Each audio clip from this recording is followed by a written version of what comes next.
Hello and welcome to this end of the year special and special recording of Life Stories, which season 2 is wrapped. No, this is not the start of season 3. If the timing is right, you're probably going to see season 3 in about 28 to 34 days after you hear this audio. This was recorded well in advance, but was prepared for the month of December. For those who are new to the podcast or the YouTube channel, we normally don't have the group doing stuff in December. So anything you hear in December is usually recorded in advance, or it's a solo endeavor. I'm your host and sometimes referee, the friendly neighborhood Zach Stat Pearson. And today, I'm joined by he whose dragon hasn't been seen in a long time, but is still swagging, a one swag dragon. Hello, everyone. It is the slayer of all slayers, the protector of all kind and junk. Yeah, just be the swaggin' dragon, bro. The motherfucking swaggin' dragon. What's good, people? And of course, he whose camouflage is without equal, for he is the Wakandan ambassador to the United States military, a one Michael Dat Hill. You do not know fear until you're running into Metroid Dread underwater from that droid shit. I can tell right now there's going to be a lot of people who are going to just get a little bit scared if they hear there's Emmy coming around the corner and it's just like a little girl or some shit. Basically. And of course, he who was not killed, he who is the unbound and unbroken and unchained, who survived the car crash of 2021, James of Squeaky House Tono. Hey yo everybody, still healing. Unfortunately, he did not inherit James Howlett's healing factor, so it's gonna be a minute. With any luck, we won't be splitting his sides with laughter though, because I ain't paying that motherfucking hospital bill. And of course, we have we're not sure if it's a newcomer or I guess temporary special guest star, Ayana Tanaka, queen of the Ada Ada for some reason. Ada Ada. Hello there, everybody. How's it going? Okay. So, a little bit of preface for this story. Once upon a time, not too long ago, for assholes who try to assume I'm old and shit, I don't know why people do that, I used to be 18. And the cool thing about 18 is that you can go the fuck outside whenever the fuck you want to. And I thought it'd be a good idea to go to Indiana.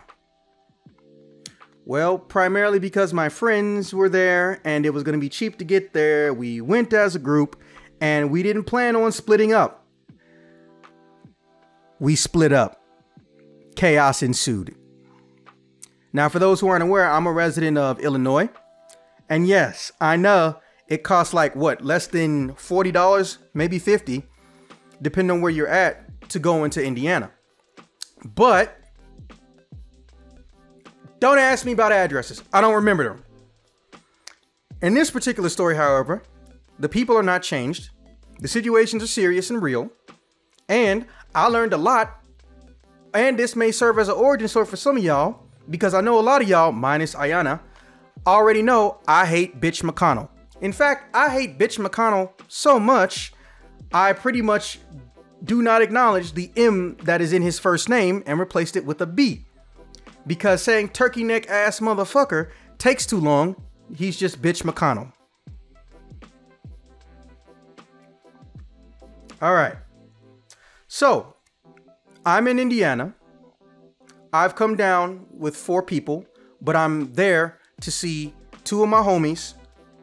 And their excuse for wanting me to come all the way down wasn't primarily because they wanted me to help them move. They had finished moving recently, but because they were legitimately trying to convince all their friends, old and young, their family is rich now. Not that they had a series or, a problem where they was lying to us all the time. But the way they described shit just seemed very unrealistic.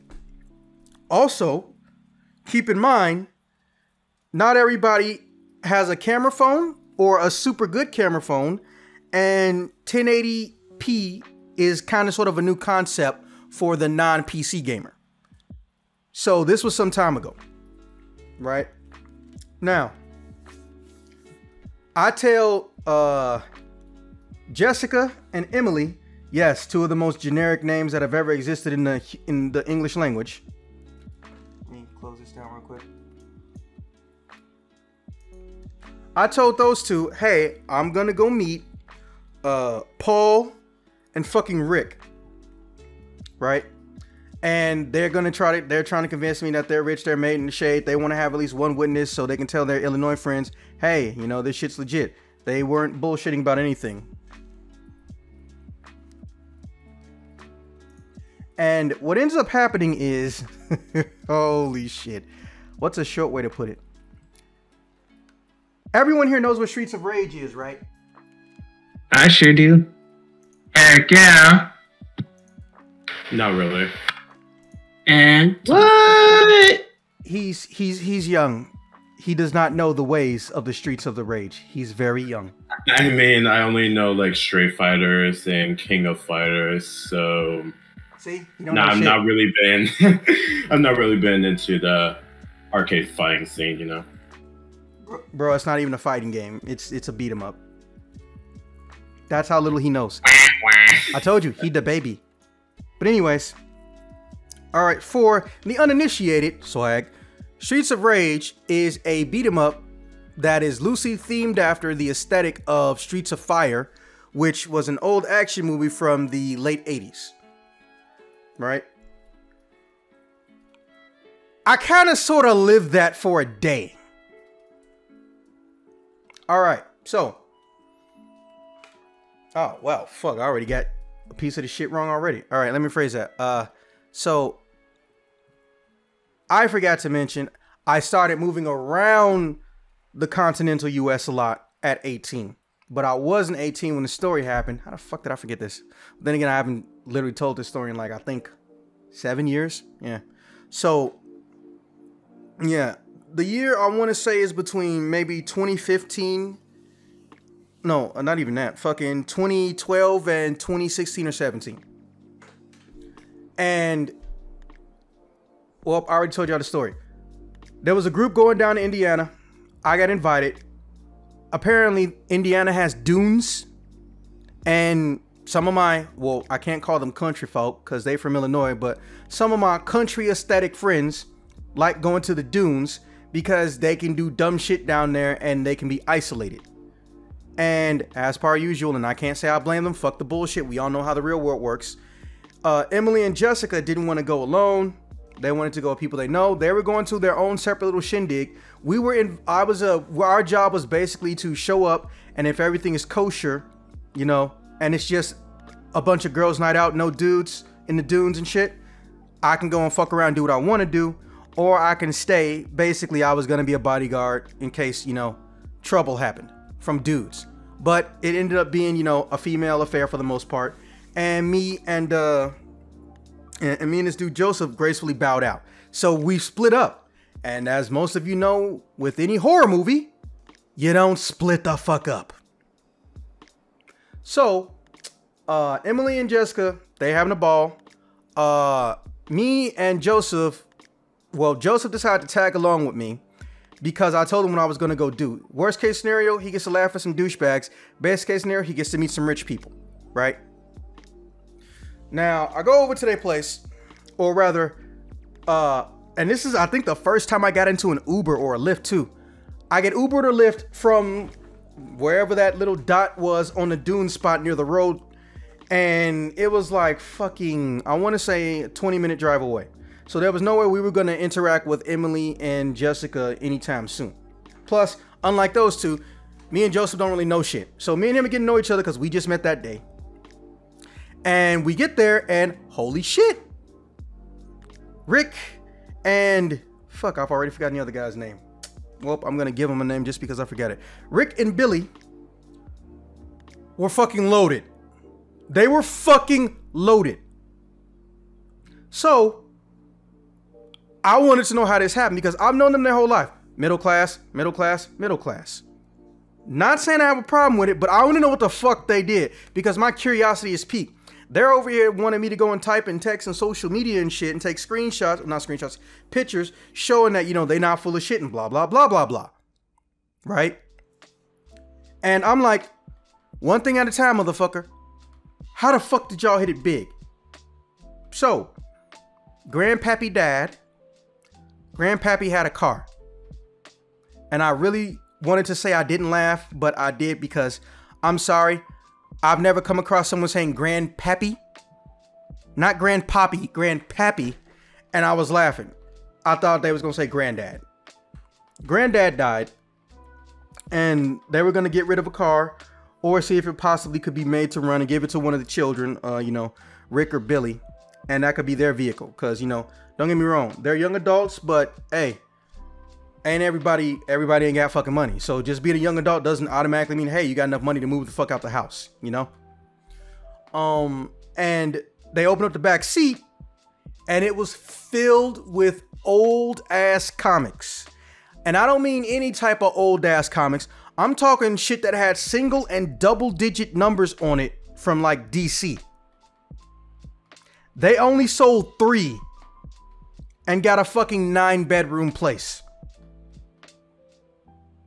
And they was like, I think they said 11 in there. Bruh. Holy shit. So I'm just like, hey, I'm happy for you, man. But we got to get back because Emily and Jessica didn't really give us hotel room keys. Bro, crash with us. I was like, well, no, we do have to check in on them. Like, and then Joseph was like, hey, I'll just call him. I was like, well, Joseph wants to stay. So he goes and calls them. And I'm just like, hey, well, I know I made some jokes about you guys. And I'm sorry I did that. But, you know, it was never something meant to be negative. You guys are my homies. It was friendly razzing like I would do with anybody in this chat group right now. And they was like, no, we understand. It's just that, you know, when one person does it online, a hive mind can show up and they assume that we're full of shit because someone else said we're full of shit and blah, blah, blah, blah, blah. I was like, oh, okay, fine. Well, let's go get them pictures handled, right? And then Joseph runs back in the room. Bro, we gotta go, bro. And I know I shouldn't have laughed, but just, I'm sorry, but when you talk like that, it's kind of funny. I was like, Joseph, what the fuck's the problem, man? I was like, bro, they got chased around by some addicts. I was like, are you serious? Okay, well, shit, let's go. And they decided they're gonna drive us back this time. These motherfuckers had a fucking Camaro, like the newest model at the time. And they drive us back. So I'm in the front, Joseph and Rick is in the back, and Billy is driving. And out of nowhere, because they thought it'd be funny, they decided to turn on the Top Gun song, Danger Zone, or the song I played in Top Gun, Danger Zone, and they gunned it and did like 150 at one point. So we get back there in well under 20 minutes, and we get there and it's like, Joseph stops like, oh fuck, what? We don't know where the fuck to go in the dunes. Shit. But the next thing we hear is a girl screaming. And then everyone just goes, shit, like all at once. So we follow the screaming and shit. I saw a shoe. I didn't know whose shoe it was, but I thought to grab the shoe, and everyone is running, but everyone's running towards the screaming, but they're looking at me. They didn't say anything about me grabbing the shoe. I assumed maybe it was somebody who was running, but I just eventually end up putting the shoe down because everyone was looking at me while I was running. It got weird. So we get there, and I shit you not, it was the creepiest shit, dude. One dude had fucking purple black gums, and he had like half his teeth missing. Like literally the whole top row looked like it was gone. Oh, so creepy. And he said the most frightening things I've ever heard a drug addict possibly ever say to me. Can I please suck your dick? No joke. He said it. He straight up said it. And then Rick looks at him and looks at me. He's like, you know we're probably here to beat your ass, right? Joseph and Billy went over to run to the girls and see what was wrong. And, well, the dude kept walking towards me. And I was like, homie, no, stop, no. And I know I should be a little bit more scared or something. But no, I was like, this dude looked like he barely weighed 110 pounds soaking wet. And I was like, no, bro, don't come this way, man. Why are you coming towards me, bro? Why are you coming towards me, bro? Bro, seriously, stop, bro. And then he opened his arms up and I mule kicked him. Now, for those who are wondering what exactly a mule kick is, no, it's not when you kick somebody from behind. A mule kick is a drop kick, but you actually land on your feet. You tilt yourself enough time to come back and land on your feet. That's a mule kick. There, you all learned something new. Now, he starts crying. And everybody stops, looks at him and looks at me. And they go back to looking at him, then they look at me like, hey, look, I only hit him once. Now, the next dude there has found some piece of wood or whatever, and it's rotten or shit, and he starts running at Joseph, but he's making some weird noise. And I'm just like, I don't think I need to help Joseph. These guys are just, they're fucked up, man. If anything, I need to call the cops so they can at least get them some food in their system. Like, they looked malnourished, right? So I'm lightly jogging over to the girls and I'm like, hey, we're not with Cracky. Hey, come here. I'm calling the cops for y'all. He has a phone. And they just all stop and they start running to him. He's like, okay, here's a phone. I give the phone to one person and I talk to this other girl. I think her name was Tiffany. It's like, hey, Tiffany, did you see two other girls run through here? And all of a sudden, Joseph and I was like, yeah, they had big titties. It's like, bro, that's not an accurate description. Oh, they're on the other side. You can't see them because of that giant cliff face right there, but they're on the other side of there. And I'm just like, I'm sure they're not the only people in the world or in Indiana who have big tits. And also, that's not like the best description. Look, one of them is, and then they finished in this, one of them got a ponytail, redhead ponytail, but the rest of the hair is black. Okay, you have seen them, right? Now, we get on the other side, and they're huddled in some little corner. And they see me, and they're like, oh my fucking God, you shouldn't have left. I was like, why are you getting mad at me when you told me to leave? She stopped and she thought about it, and it's like, oh, and she made that face like, oh shit, I did tell you that. But you know, this is an arrogant person. So instead of, you know what, that's my mistake coming out of her mouth, the only thing that came out is, well, you could at least brought my shoe. Motherfucker. And I looked down and yeah, it was probably her shoe. So I'm coming back because it was a long walk to the other side of that cliff face. I'm coming back. There's some police showing up or sheriff or some entity. And we're walking over there and police reports are being filled and shit. And, you know, they offer to call up a backup car and give some people rides. Because they got a police car, but they called in like an SUV. I don't know if you guys have seen the police or the sheriff SUVs, but they don't have the divider or anything in the middle of them. They're not like a prison transportation vehicle or something. And Emily and Jessica let us know what's happened. There was a room for one of the other girls in the vehicle I was in. I talked to her. And unfortunately, she had to bring up, which I really wish she didn't, that Joseph described both of them as the big titty girls. I don't know how much trouble per se he's gonna be in when this car ride is over and we get back to the hotel, especially since, remember what I told y'all, we don't have our room keys yet. Only they have the room keys. And the room shit's in their name. So eventually we get out the car and Joseph's like, hey guys, you guys have fun? You guys feeling okay? And he's like, what are y'all angry about? So I immediately roll up the window and I asked the sheriff, hey, can I sit in here for a bit? I was like, something wrong? I was like, oh, my friend is about to get in some shit because he referred to our friends as the big titty girls instead of their names. So I shit you not, this is what the sheriff motherfucker did.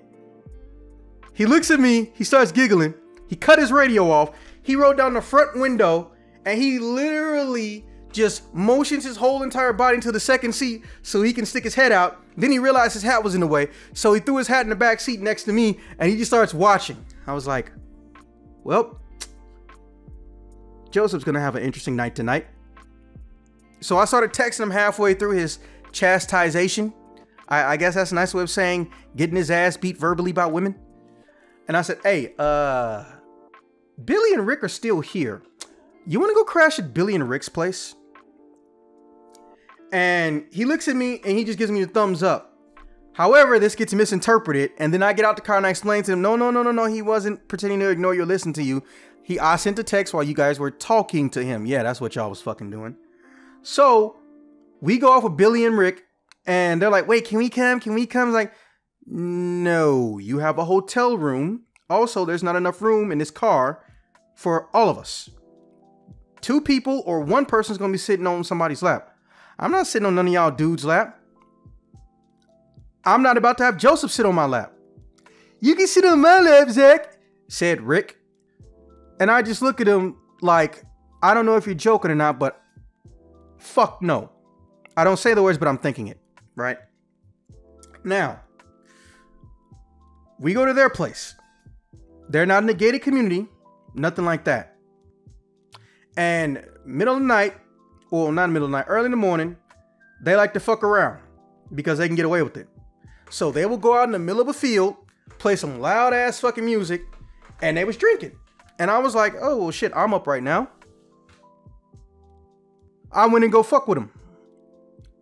Billy saw me coming. He went to go piss on a tree.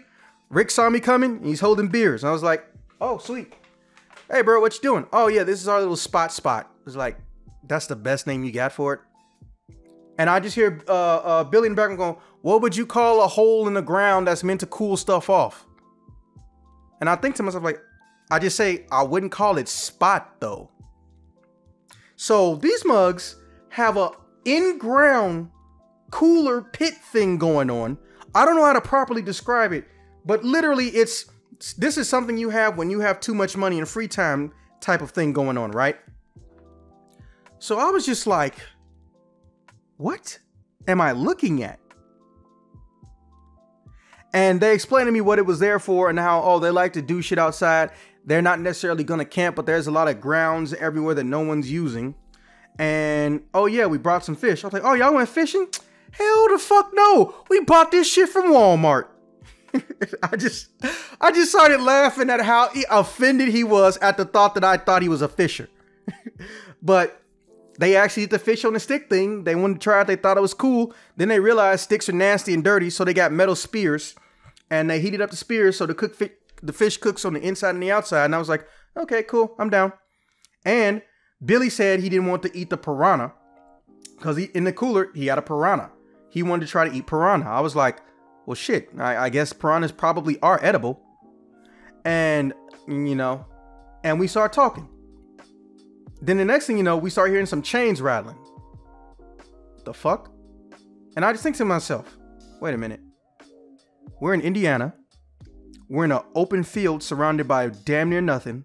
The nearest neighbor is almost a full mile or 2 away. And we hear chains rattling coming towards us at like 4 a.m. in the morning. Then, well, by this time, as y'all know, Billy's done pissing.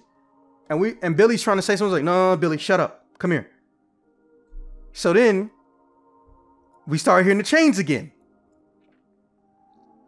And by the way, just so we're clear, this isn't a horror story. We're not doing some Texas Chainsaw Massacre shit. Just so y'all know. I was like, yo, I think those chains are coming toward us. Now I'm whispering this shit. Rick goes, hell yeah, those chains are coming toward us. And me and Billy look at him like, shut the fuck up, you idiot. So they started getting louder. We started hearing like footsteps with the chains. And we started hearing some weird type growly noise or some weird like gel gooey noise. And we just stand up and we start going backwards slowly so we can get back to the opening. And all of a sudden, I shit you not, we just see a fucking dude who had a chain wrapped around his pants and a lock in the middle. So he's using the chain as a belt. He starts running towards us and shit came down his pants. And he was making a weird yelling noise. Bro, I was creeped the fuck out. I was genuinely creeped the fuck out. It's not because yet another what looks like drug case who's barely 100 pounds is trying to beat my ass. He's trying to beat my ass. There's a chain around his body that's being used as a belt, and there's shit coming out of his pants leg. And when I say shit, I don't mean the slang term stuff. I mean, there is human shit coming out of his pants as he's running towards us.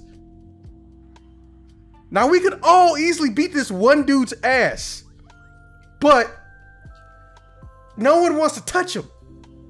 So we just run back into the fucking house, right? Mm-hmm. Now, here's the thing. We go into the kitchen and we're just talking about, what the fuck was that? Blah, blah, blah, blah, blah, blah, blah, blah, blah. There was literally shit on his pants. It's like, bro, I saw the shit turd come from his leg. He ran and it kicked out past him.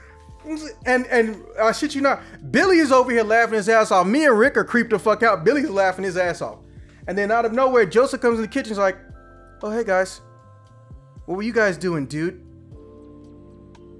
With some ice cream. Because they had a literal ice cream maker.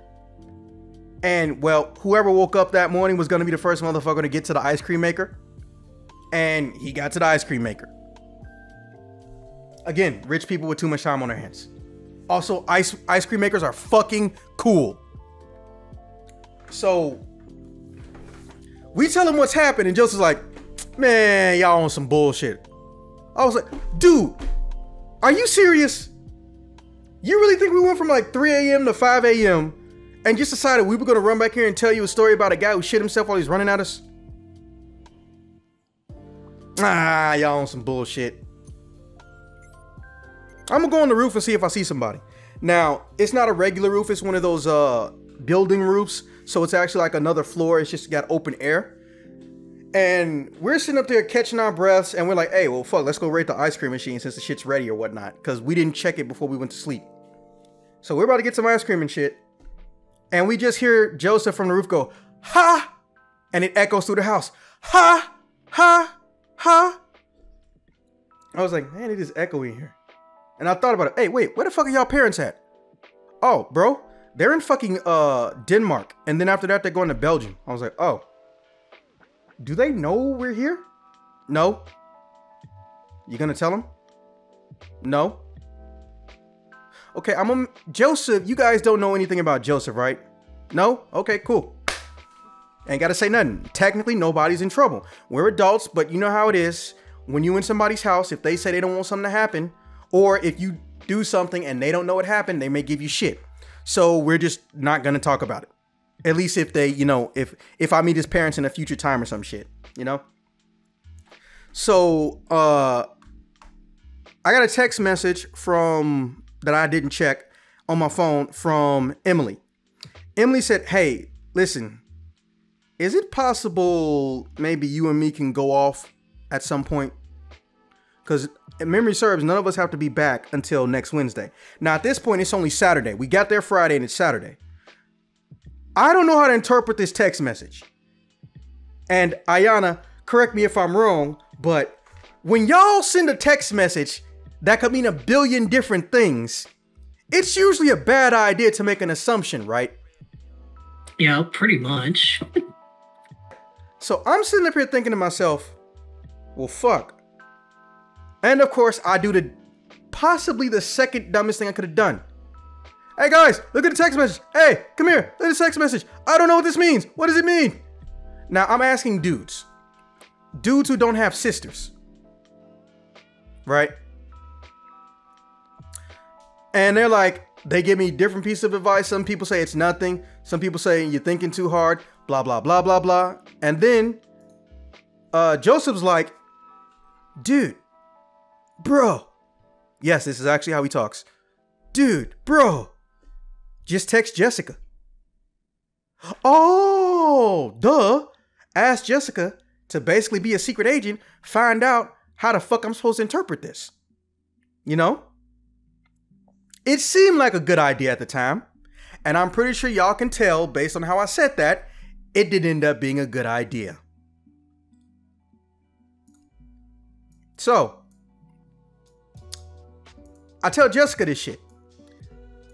Not knowing at the time, Jessica, for lack of a better term, is a fucking pervert. A genuine fucking pervert. Don't worry. You'll understand why I said that later in the story.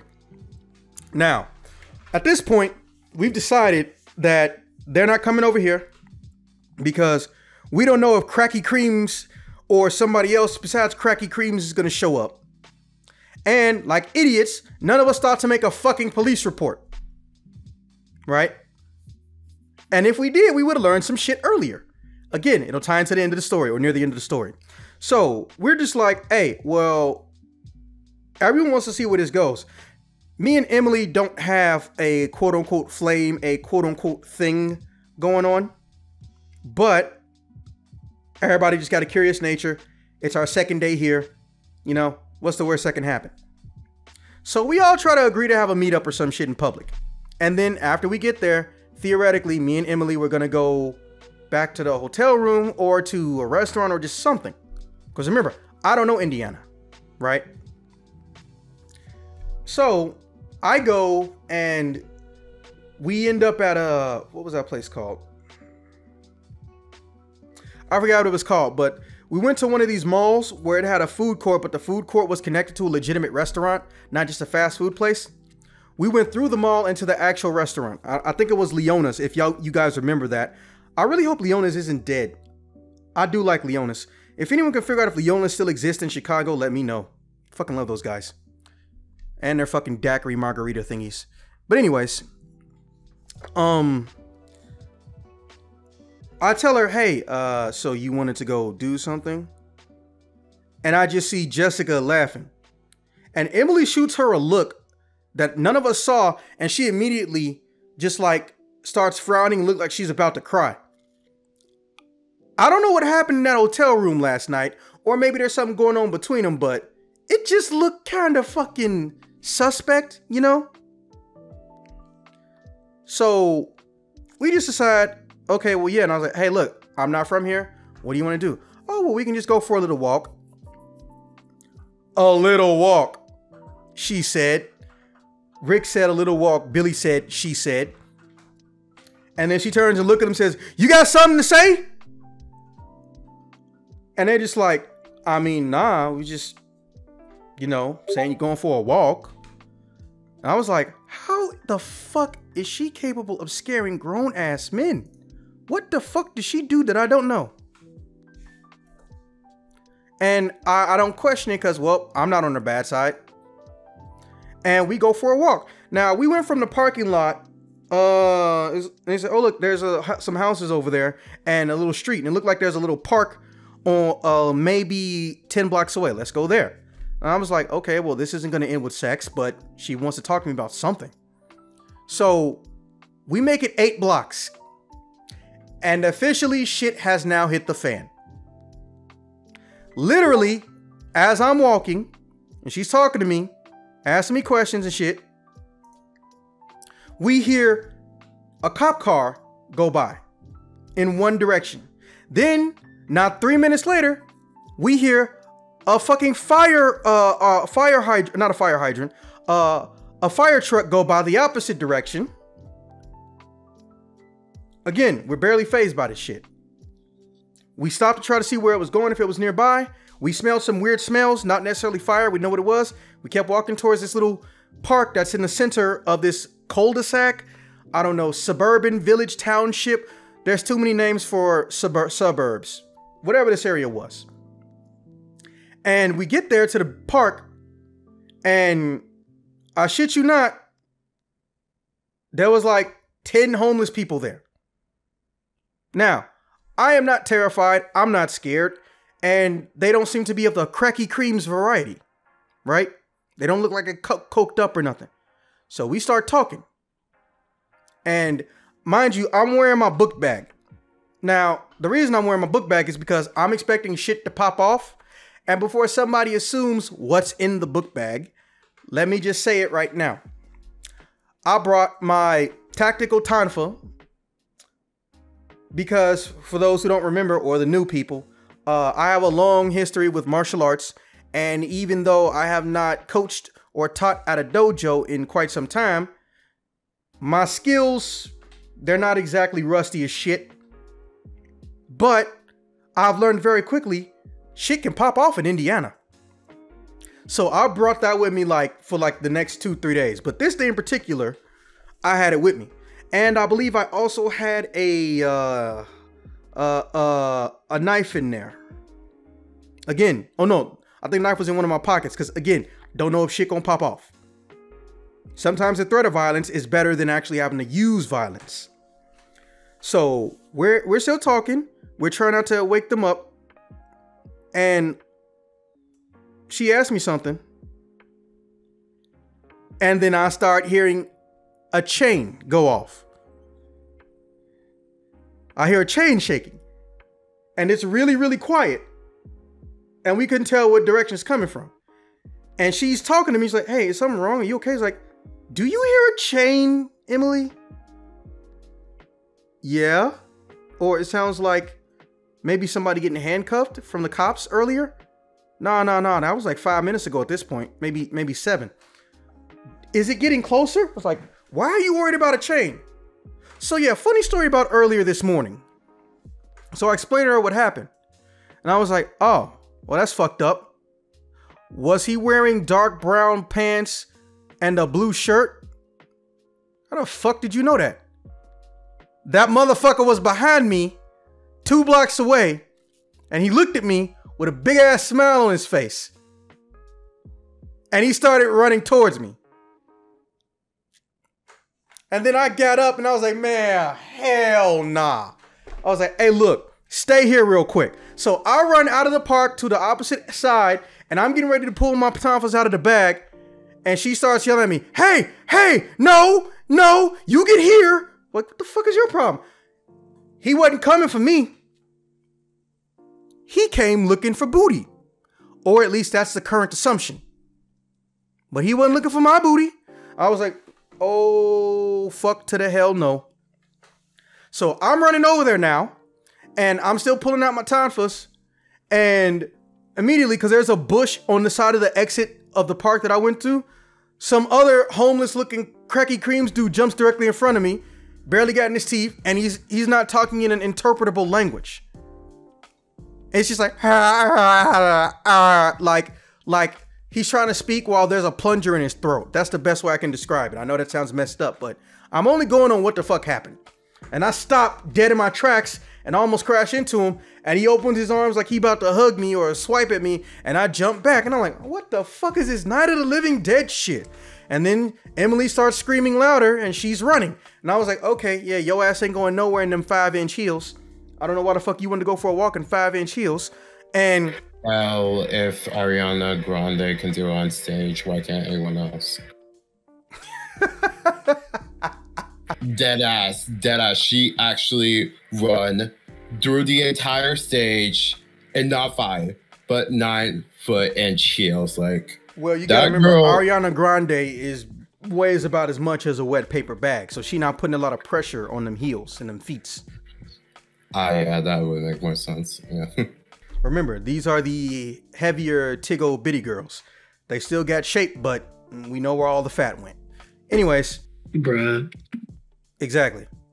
Anyways, so I'm just like, okay, I ain't got time for you. I ain't got time for you, man. So I pull my shit out and I drop my bag, which I will come to regret later, as I will 3 other things that happened in this story. And I jump a little bit high and I come dead ass straight down on this dude's skull. By the way, do not fucking do that. Just because I do it don't mean you should. This is an emergency situation. And also, I'm not going to be liable, because if you're my weight and you get that high off the ground and you come down with full force, you can either make somebody internally bleed or put a dent or a crack in their fucking skull. I'm only doing this because I don't know if this is going to turn into a life or death emergency, and I'm not trying to wait and see. So that dude's out of it. And I come around that corner because it's, like I said, it's a ring park. So I came in through the west side and she's heading out through the north entrance and he's chasing her and he's almost in the center. And I'm just like, hey, motherfucker. And he just like, it's like, and I just yell, why the fuck does nobody speak English now? So I come at this dude and I punch him about 4 or 5 times with the tonfa. After, crashing into him full force, I didn't hit him in the head. And he just curls into a ball and there's shit in his shoe. And again, I don't mean stuff. I mean, there's literal shit in his right shoe. And I'm just like, man, this whole fucking day is weird. So the other homeless people stand up. They look at me. They see him on the ground. They look at me. And she got quiet. And she's wheezing even though she only ran like 20 feet. And I'm just like, I'm not making an angry face. I don't know what the fuck's about to happen. And they calmly walk the fuck away. The one thing I didn't think was about to happen. So I was like, hey, let's go around the long way and let's go back to the mall and shit. Right? And we start talking and I said, you okay? I was like, do you know that guy? He's like, well, no, but he almost fucking jumped or whatever he was trying to do, me, Billy, and Rick, when we were camping in some underground cooling hole thing. You were camping in a what? I was like, yeah, see, Billy and Rick have this weird situation going on. And then I stop. And I look around. She's like, what's wrong? I was like, Emily, yo, where the fuck are we? What do you mean? This isn't the way we came. The park's a circle. This has to be the... And she looks around too. I was like, and I'm just like, motherfucker. But you know, I'm a guy. I can't say that out loud. I was like, well, if we just go back through the center of the park, do you really want to go to the center of the park right now? Okay, well, let's go up 1 block and let's go through the alleys in a circle until we see the angle or the side that we came on. I was like, okay. Here's my second bad idea. Or should I say Emily's bad idea? We think that's a good idea. So we start going around through the alleys and shit, right? We start walking maybe 10 minutes. And we're just looking around the park to see if we can recognize anything. Maybe a roof or a house. Or maybe the fire hydrant, right?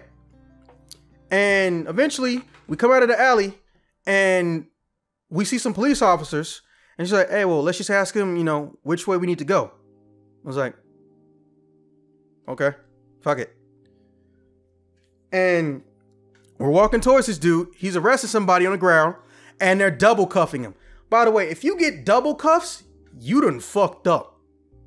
Double cuffing only happens when you're a threat to the police officer, not running away when you're running towards them, right? That sounds like a slogan, to be honest. Kinda. So they cuffed his ankles and they cuffed his motherfucker's wrist. And I'm just walking over and we're like, God damn, what did he do? So the partner gets out the car and this dude is 6'6", bare minimum, looks at us like we just slapped his mama. And he was just like, get the fuck out of here. And he pretends like he was going to reach for his gun. So this conversation came to an abrupt end. So I was like, okay, let's go back into that alley. Let's go into the alley across the street. Let's keep walking around until we see something. Right? So we get into the next alley. Shit you not. There's 6, 7 homeless people sleeping in what used to be a house. It was burnt down. But this wasn't earlier, like with the fire truck going by. This shit looked like it had been burned down for a few years. And I started smelling this weird smell. And I was like, Emily looks at me and is like, yo, did we literally walk into an abandoned neighborhood or something? Like, I think so. I know Michigan got a lot of those. So I was like, yeah. And I'm just like, what the fuck? And we just like, okay, well, let's just, you know, look for identifiers. And Emily's been texting people about what's going on. And they don't know where we are or how to even find us. But they say, well, they're going to drive around and they're going to try to see us. They're like, okay, well, let's try to go back to the park. So the cops are still there. Okay, we're going to take the long way around this time. And we try to go and find them and they try to find us. We said, we're in this circle park that's like a straight shot from the parking lot over west. And we never bumped into each other. So then eventually we just stop and we take a small break. We just found a random bench and that was for a bus stop. And we sat there. I was like, oh, well, maybe we can tell them where the bus stop is. So right when I start texting, Emily freezes and tells me, you need to get up and run across the street. You need to get up and run across the street. I was like, what the fuck? So I start getting up and I fucking see half of those homeless people, like 3 homeless dudes that were in that little fucking burnt down piece of a house that we was in, running towards me with these big ass smiles on their face.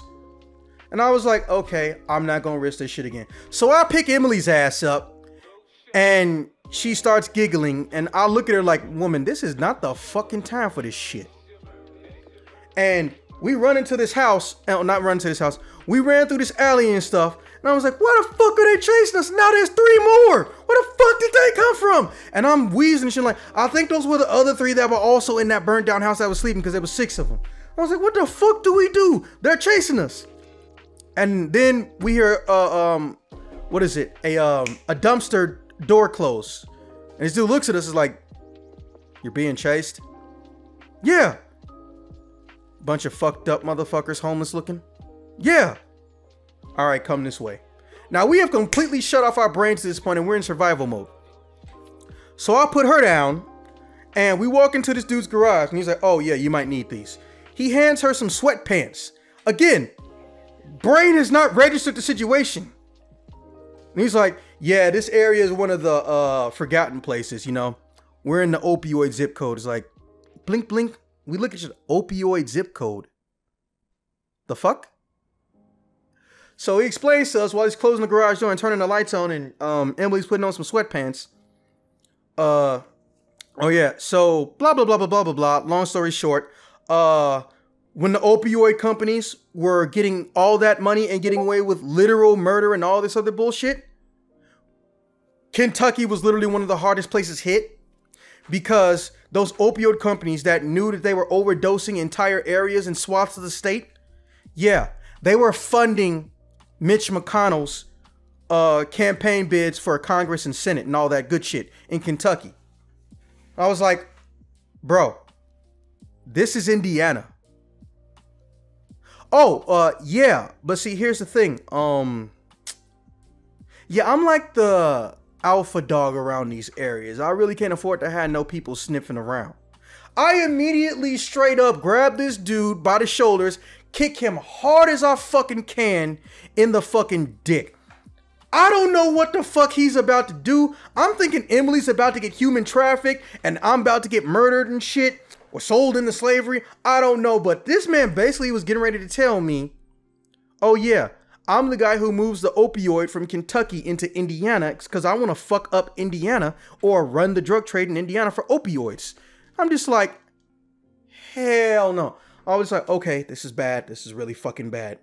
And then we start hearing people beating down the garage doors, like, and Emily starts crying. And I was like, listen, I'm not going to tell you not to cry. Just don't cry loud. Listen, you need to activate your own version of survival mode, or you need to go into fuck it mode. Yes, fuck it mode. What is fuck it mode? I was like, how do you know what I was going to say? But not know. Well, everyone said that you have a fuck it mode, but no one told me what it meant. I was like, yeah, a lot of my friends do say I have a fuck it mode. I just thought about it. Okay, listen. You know, you ever watch the old Dave Chappelle show? Yeah. You remember those episodes where they said when keeping it real goes wrong? Yeah. That's never happened for me. But I don't call it when keeping it real goes wrong because I don't go looking for fights. I call it fuck it mode. Fuck it mode is I know shit's going to go down, so I'm going to strike first and I'm going to get my ass out of the situation. Okay? I need you to basically pretend to be me for as long as you can. Why are you acting like I don't know how to fight? I was like, I don't know if you do or don't know how to fight, Emily, but look, here's my knife. Why do I get a knife and you get 2 tactical tonfas? It's like, well, look, do you want one of the tonfa? Yeah, okay, give me the knife. Why do I gotta give you the knife? Emily, what the fuck? Meet me halfway. And literally right when I said that, boom, a foot came through the door.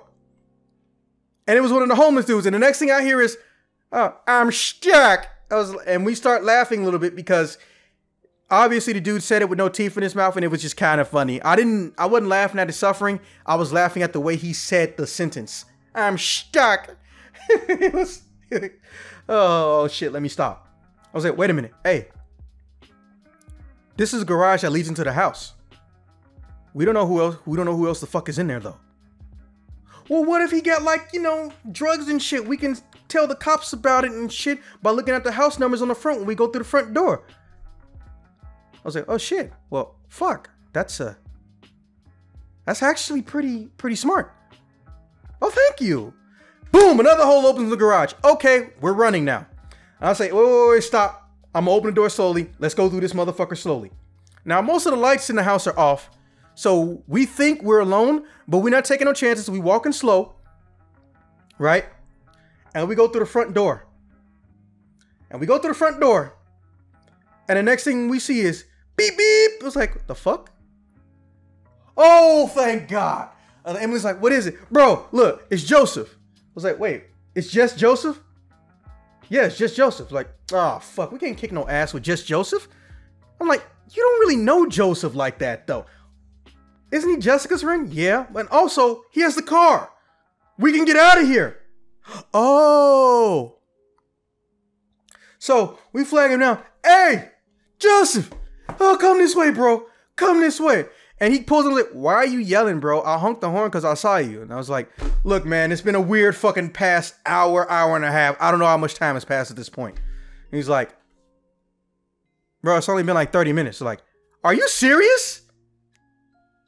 So literally, next thing that happens is a rock comes smashed into the back window of the car. And I'm just like, oh, hell nah. We getting out of here. Joseph gets out that car.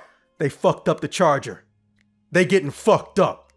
I was like, Joseph, this ain't your car, homie. This is a rich man's car. They have insurance. No, nobody fucks up a goddamn Charger. And I'm just thinking, holy, am I talking to a different person? Remember, Joseph is the dude, dude guy. And he sounds like a really angry John Wick right now. So I shit you not. Joseph starts walking down the street because he can see the guy. Hey, takes his shirt off, throws it on the ground. Motherfucker, let's go. I was like, oh my fucking God. All right, hey, give me the knife and the time. I was like, what are you doing? You're gonna drive back to the fucking mall restaurant we was eating. Go get Billy and Rick. Bring them back here. Shit's getting real. Is that a good idea? Yes. And for the record, no, it was not a good idea. Right? So, next thing you know is that right when he gets up to this dude, this other house opens up. And a dude comes out in shorts, a fucked up shirt with holes in it, and no shoes on. He's just in socks that are brown, and the socks look like they used to be white, possibly many, many moons ago. So I'm just like, Joseph, hey, Joseph, look at the house. Bro, that's a crack house right there. I mean, an opioid house. He's like, he looks at me, he's like, what the fuck is an opioid? And I shit you not, this dude stole off Joseph. Joseph didn't like that very much. He literally stood there, turned around and looked back at the dude, and the dude started running. Now I'm running towards Joseph, like, hey, bro, don't chase him right now. We got a bigger problem. So 4 or 5 little cracky motherfuckers come out. And I was just like, hey, we got to kick these guys' asses. I'm sorry I got you into this. Like, bro, I'm pretty sure you didn't do none of this on purpose. You don't even know where you are right now, do you? He's like, hell no, man. Hell the fuck no. So me and Joseph literally go back to back and we start beating ass.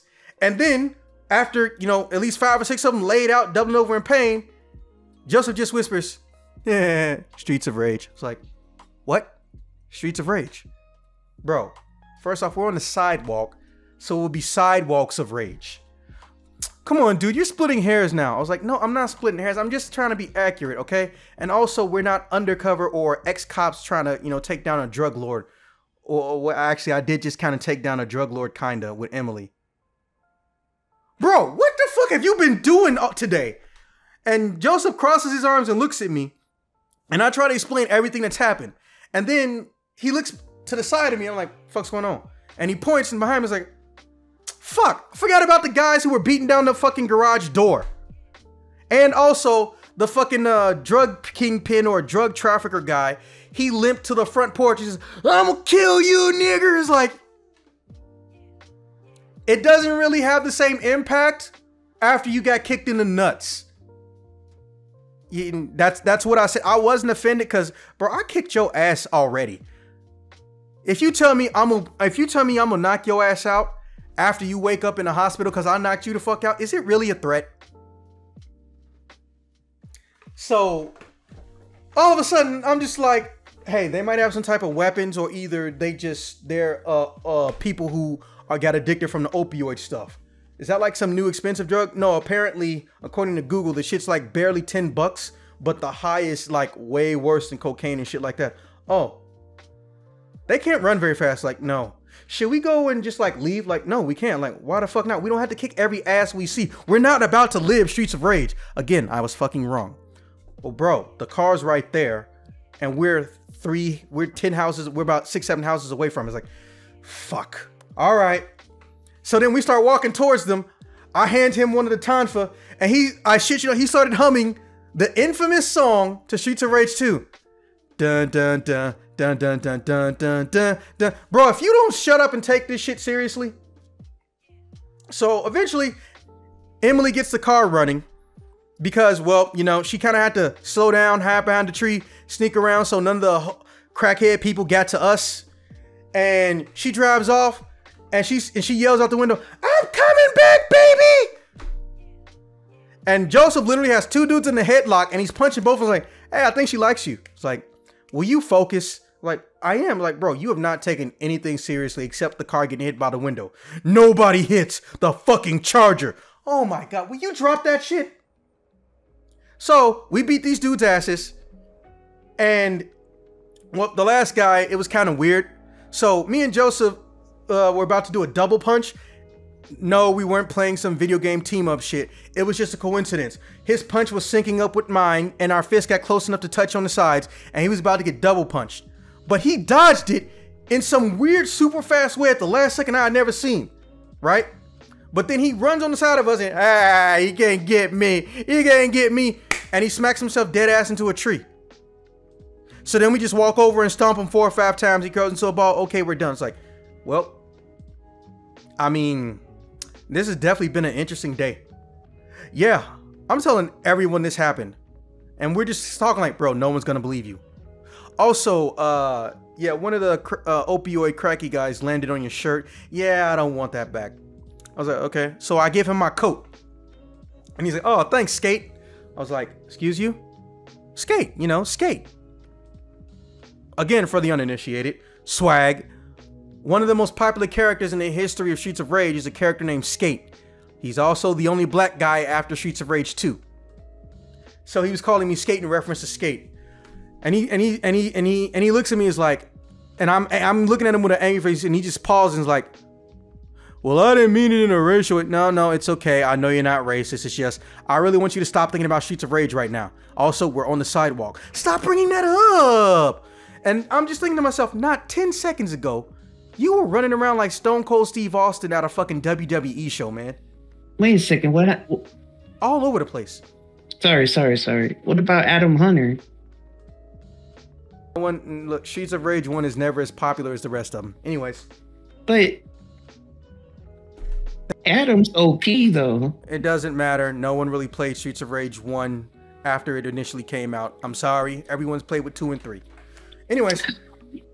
All right. So he's like, hey, so do we just wait by the tree? Nah, I think we should go to the edge of the block. I'm not trying to have any more surprises. Yeah, what if somebody else jump out of the house? We'll jump out of another house or some shit. So then, while we're over there, remember, the wannabe drug guy is on the porch and he watched this whole shit happen. And we totally forgot about him until I hear dark blue coat. We look at each other and we look back where it came from, and there's a guy on a walkie-talkie. And I shit you not, I haven't been this scared since the first time I got on a roller coaster. I was like, bro, why does he have a fucking walkie-talkie right now? I was like, is he calling for backup? Bro, we gotta leave. But Emily's gonna come back to this one spot. Oh, fuck. We still gotta leave. So we just start running. I was like, where the fuck are we going? Bro, I don't fucking know. Why are you asking me? I was like, I don't know. I'm just running with you. It's like, look, let's just go like 2-3 blocks. So if we see Emily or something, we can possibly yell, but we're going to like hide behind a tree or in the alley or something. Oh, I'll just get on the roof so I can see everything again. I was like, yeah, that's actually been beneficial for the past couple days. Continue doing that. So we go like 2 or 3 blocks and we run into an alley. We know we're out of the view of the dude. And he goes and he literally, I shit you not, he climbed up a gutter pipe after coming off of a dumpster and then a gate. And he got on top of a garage and then went on the gutter pipe. He got on top of a house. I'm thinking he's only on top of the garage. I'm like, hey, Joseph, you see anything? Joseph. Yeah. And I look up, how the fuck did you get up there? And that's when he explained to me how he got up there. And I was like, okay, I don't see her coming, but bro, I see where the mall is now. Right? And I was like, okay, well, fuck. all right, I'm gonna catch my breath right now. I'm a little tired. Let me know if, Emily's getting close and we can text and call her and give her screenshots where we are. Like, okay.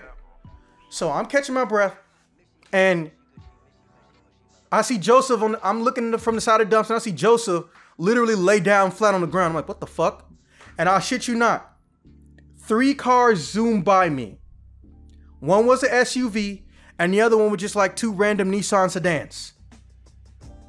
And I froze in place on the ground. And I look up at Joseph. Are they looking for us? Bro, I don't know. But I kind of got scared. It's like, I mean, I would have done the same thing. I'm not even mad, bro. But if you see any other shit like that, say something to me, please. So then this nice old lady comes out and opens her gate. Why are you crackheads coming around my trash? Like, excuse you?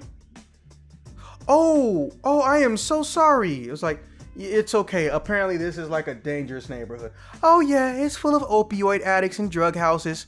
Or just places homeless people broke into because no one was living there. They sleep in there a lot. Yeah, and they're trying to kick my ass a lot today. Oh. Well, that's okay. I got something for they ass. And I laugh a little bit. It's like, what you got, Grandma? I was like, oh, Grandma got tools. Because Grandma is not going to be leaving a house that's been paid off for 40 years. And I'm going to leave to my kids and my children's children and my children's children. Or they can sell it. It's up to them. But Grandma's not leaving Grandma's house. It's like, any chance you could help us? Who is us? So I point to the roof. And it's like, hello. And she looks at him and says, and I shit you not, this is what this old lady said. If you don't get your sexy ass off my roof. Because remember, he's walking around in just my coat and an 8-pack. And he's like, I'm sorry, bro. Who is bruh? My name is Melissa. You can call me Melissa or Miss Melissa. I was like, nice to meet you. But, yeah, there's like a drug lord a few blocks down. Oh, yeah, that's Charlie. Fuck Charlie. And I just started laughing at her personality. It was like, yeah, we kind of sort of beat his ass or his goons or his drug addicts because they were trying to mess with us. And we're waiting on our ride to come and get us, but we're not from Indiana. Oh, well, where you from, honey? As we're walking towards and in her house, I was like, oh, well, we're from Chicago. Oh, okay. Well, you should be used to these. Shit you not. By her side, no, her back door leading to the alley was a fucking shotgun, a whole box of shotgun ammo, 2 machetes, and a long slide fucking handgun with a top mount on it and a flash suppressor. Me and Joseph look at each other and we're just like, hey, Miss Melissa, yes, dearie. Who gave you this stuff? I was like, my check did from my job back when I used to work, sir. Oh, I didn't mean it like that, ma'am. I just thought maybe you had a relative who was a police officer. Yeah, we could use a lot of those right now. I was like, oh, you don't want to deal with the police around here. They really just get rid of the really crazy drug addicts. They're in on the drug trade. I was like, wow, Kentucky is really just fucking y'all up right now. I was like, yeah, Mitch McConnell is, someone who I would love to get a hold of the turkey neck of. For those of you who don't know what Mitch McConnell looked like, 90% of his chin is a turkey neck. And I don't have a joke in there. I don't. Some people call it a turtleneck. I'm dropping pictures in the texting page. Go ahead and take a look at that. Tell me what you think.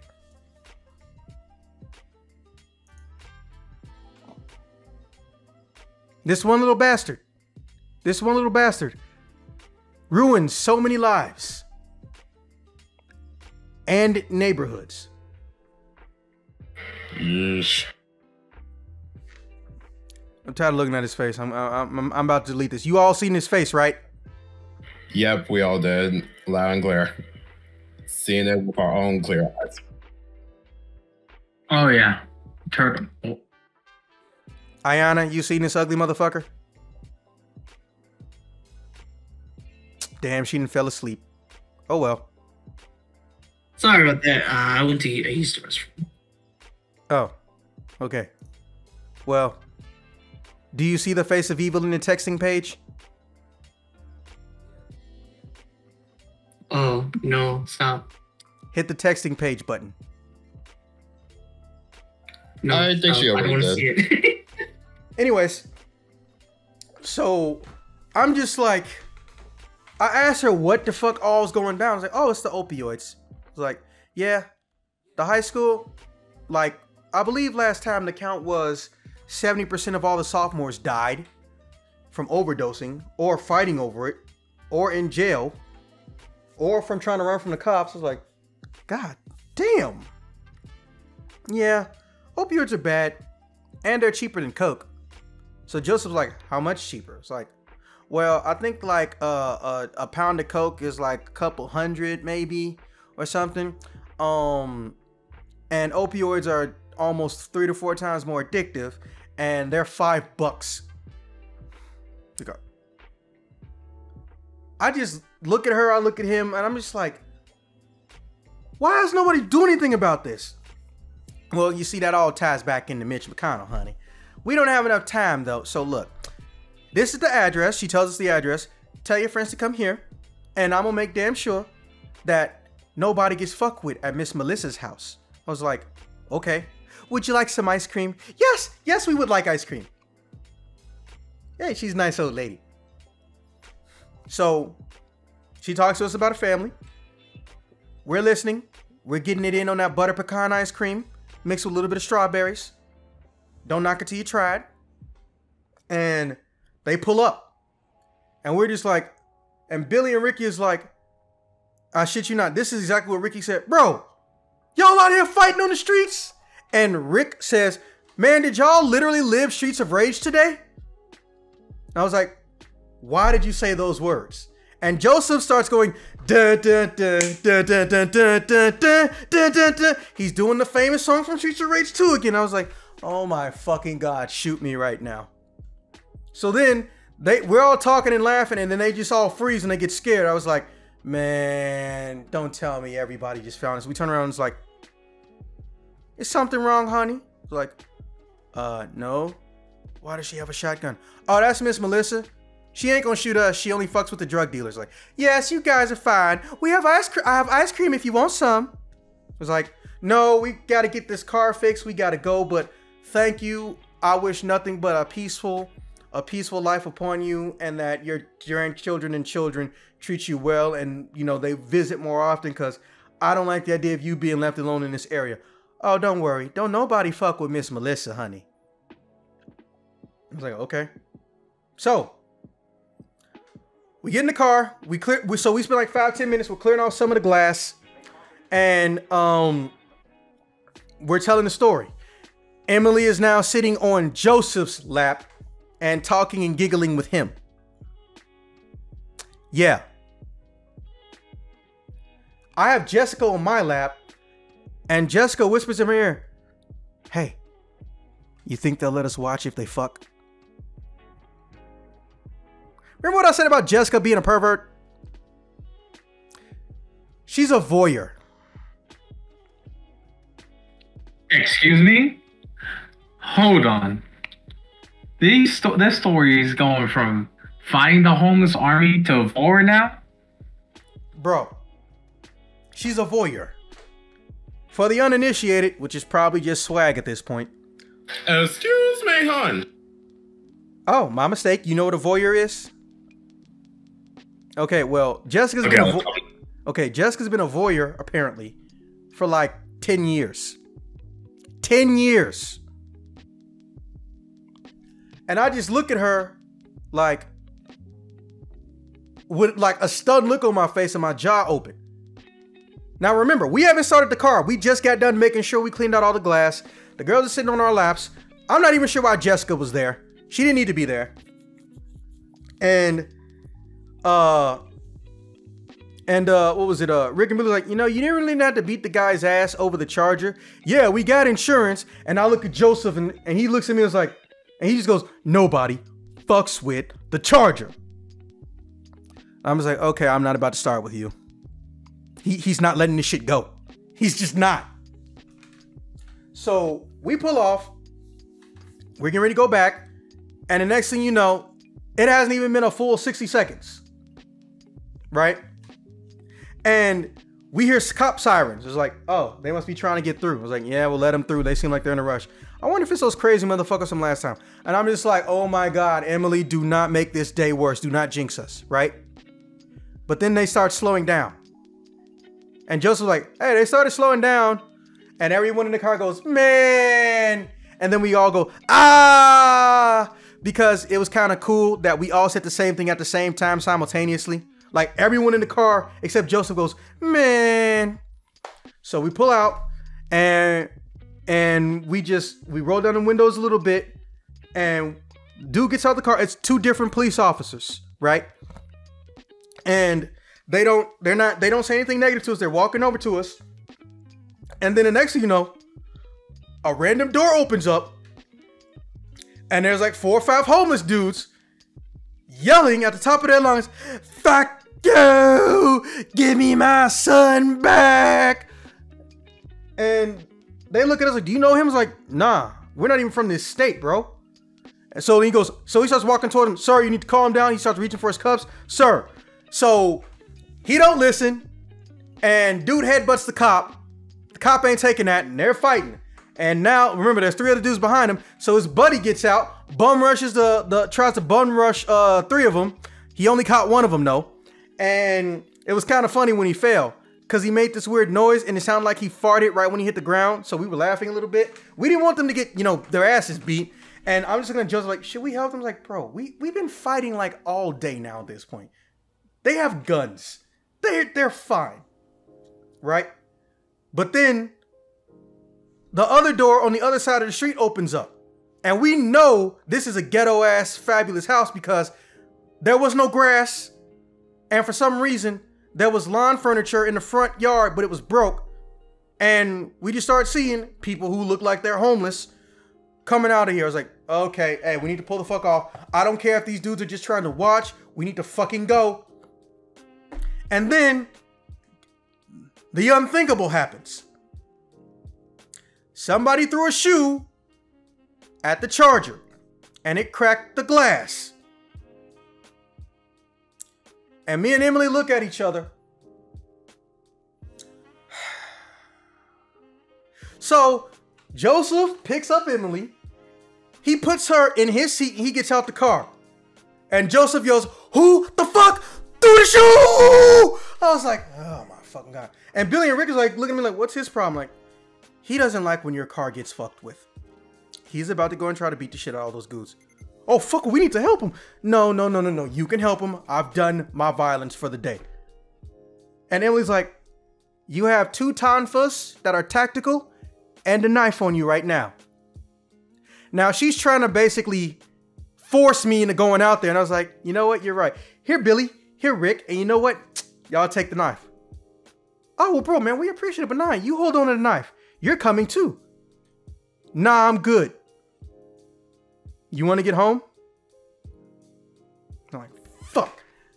So I open the door and guess what Jessica yells out? Anybody? One guess.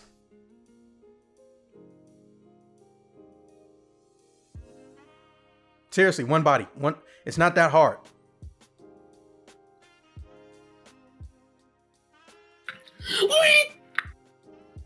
No.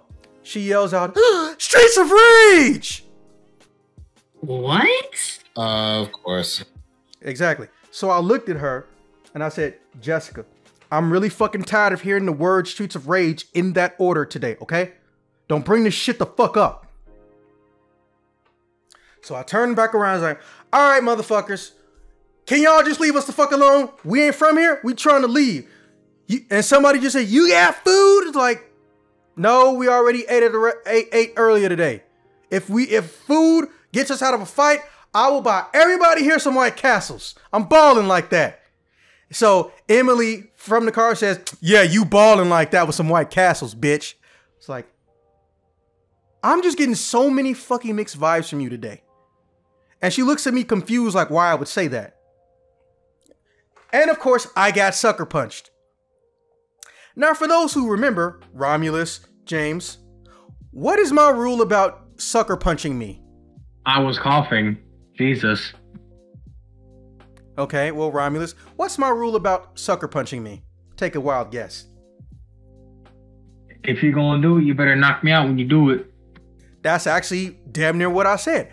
I have a 100% success rate of any fight when somebody sucker punches me. Sucker punches for me are a literal pet peeve. Getting hit doesn't annoy me as much as getting sucker punched. So I'm mad, I'm pet peeved, and I know I can take your ass out because almost nobody here weighs more than 110 pounds because they all filled up with opioids and their bodies is nothing but rib cages and dust. So I'm literally picking people up, not even hitting them, and then letting them fall on the fucking ground and shit like that. The cops are fighting, and then at some point, shit you not, one of them went into their trunk, and I was like, and Joseph, hey, they went into the trunk. I was like, oh, it's about to be some shit. We might need to get to the ground real quick. What do you mean? They go in the trunk, probably a bigger gun. Pulls out some body armor, and he throws it in my direction, and I pass it to Joseph, like, I'm good, bro, thanks, though. And shit you not, Emily and Jessica are in the car, right? Emily hooks up Bluetooth to her fucking phone. Guess what she started playing on the fucking car speaker? Yes. She played the Streets of Rage 2 first stage music. Dun, dun, dun, dun, dun, dun. I was like, I am going to fuck you up when this is over. And she starts laughing, but I'm not laughing. And now she's getting that, I'm slowly turning my laughter into a fear face because she doesn't know if I'm joking or not, or what I mean by that. And now me, these cops, and I think maybe at this point, 11 motherfuckers is fighting with us. And I was like, and I'm like, hey cops, I'm smacking some dudes around. You motherfuckers got guns. What the hell is the problem? Bro, I went to school with half these people. It's like, you're from here? Yeah. I'm trying to do right by my neighborhood and clear out the drugs. The motherfucker down there named Charlie is the dude bringing the drugs in from Kentucky. He's like, are you serious, bro? It's like, yes. Okay. So he runs to the car. He closes the door. Some of the crazy people beating on it. He says some shit. Then he opens the car door as hard as he can with a mule kick, knocks them down. And I go over to him. I fight over to him. Joseph's like, don't touch the fucking charger. And he suplexed some dude. I step on that dude's face, jump off him. Like, hey, what did you just do? Please tell me you called for backup. Oh, I did better than that. But you guys need to get out of here. That's a really nice song, though. Someone needs to send me that.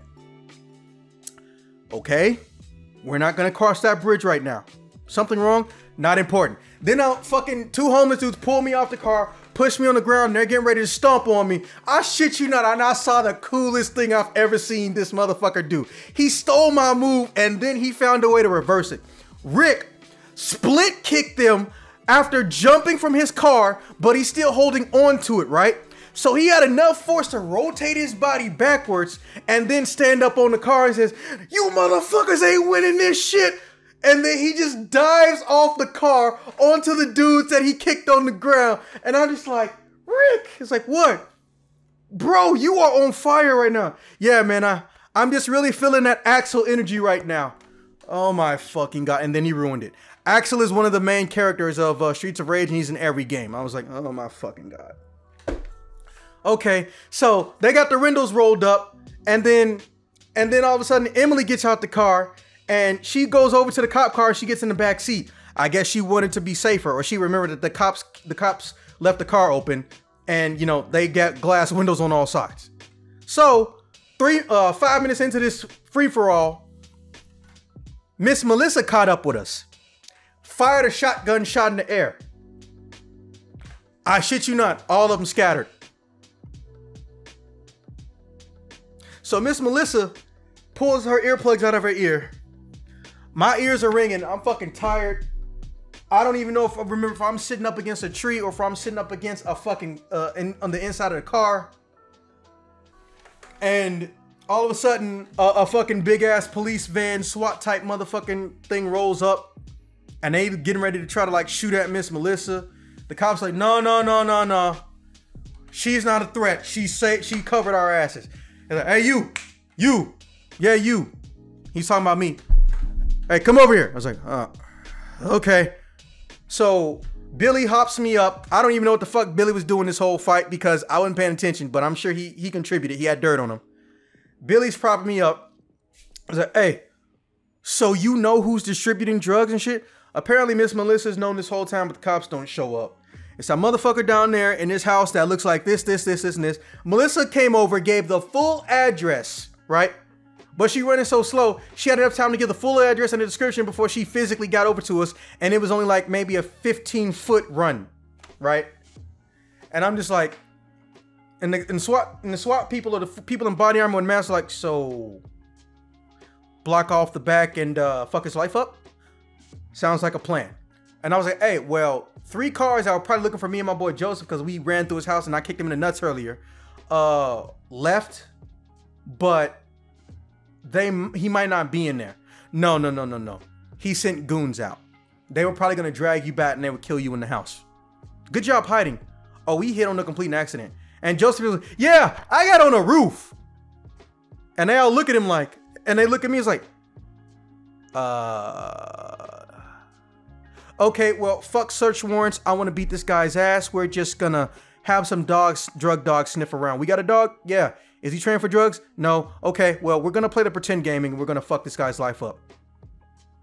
And I'm sitting there like, should y'all be telling me that? You guys aren't from here, right? No, we're from Illinois. Billy and Rick moved here recently. Okay. Point them out to me, bring them here. Billy and Rick, go over there. And I shit you not, Billy's humming. And I shoot him a look and then he calms down and gets the look of fear in his face. They want to talk to you. Hey, you two? I'm going to file a report so you can give it to your insurance, get your car taken care of. Nothing else happened today. You're from here, but nothing else happened today. Well, we're actually from Illinois. Motherfucker, you know what I meant. And they both say nothing else happened today. So I got a little bit of energy. I walk over. Joseph gives me his shirt. I mean, my coat back. And they just go, and some SWAT was like, hey, yeah, they fucked up your shirt. Yeah, it's got homeless all over it now. Come here.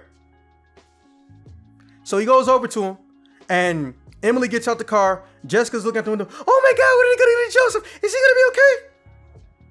Wow, y'all seem very concerned about Joseph today. Also, I'm pretty sure they're on the friendly side.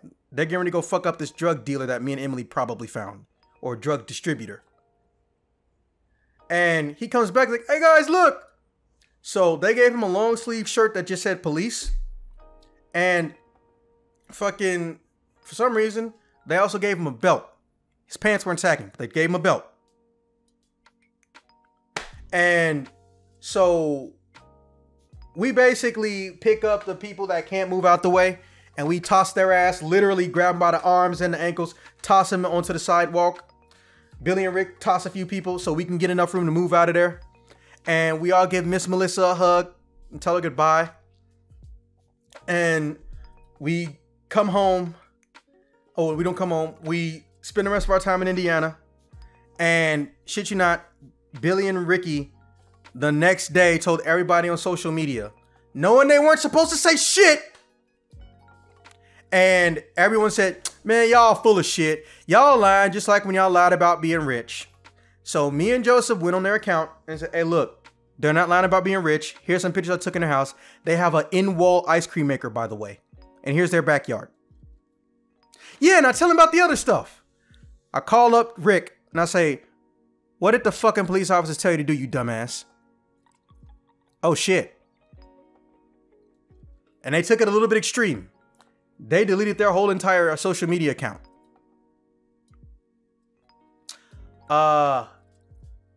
Emily tried to, invest bedroom time with me. But at this point, half my respect is gone for her. And despite their illustrious power, Tig Old Biddies is not going to fix the situation. Although they fix many other situations. And Joseph got a girlfriend that same week. And it wasn't Emily. And I went out of my way to never, ever, ever bring up any form of double, single, or triple X material when Jessica's around. Because Jessica is still a pervert to this day. The end. Questions? What the fuck? My life is a strange place. And honestly, your life should be documented and made into like some sort of short film or something. Like, no, but yeah, a full film series. Like, that thing is just honestly, it's giving me like How High to vibes. If you know that one MTV movie, like How High to, just saying. The fact that they made a sequel was just weird to me because that movie was like 12 years old. Yeah, I know, right? But yeah, those are the similar vibes I'm getting. Though honestly, it could just be made better in just your own way. Like that whole story was just listening to like a audio film. A part of me is considering having a Fiverr animator makes animations about my stuff, but I would have to pick very specific episodes because normally when people do those story videos like Swoozy on YouTube, they shit's like 10 or 15 minutes. Bro, half the life stories on this entire YouTube channel start at like 40 minutes and get longer. Yeah.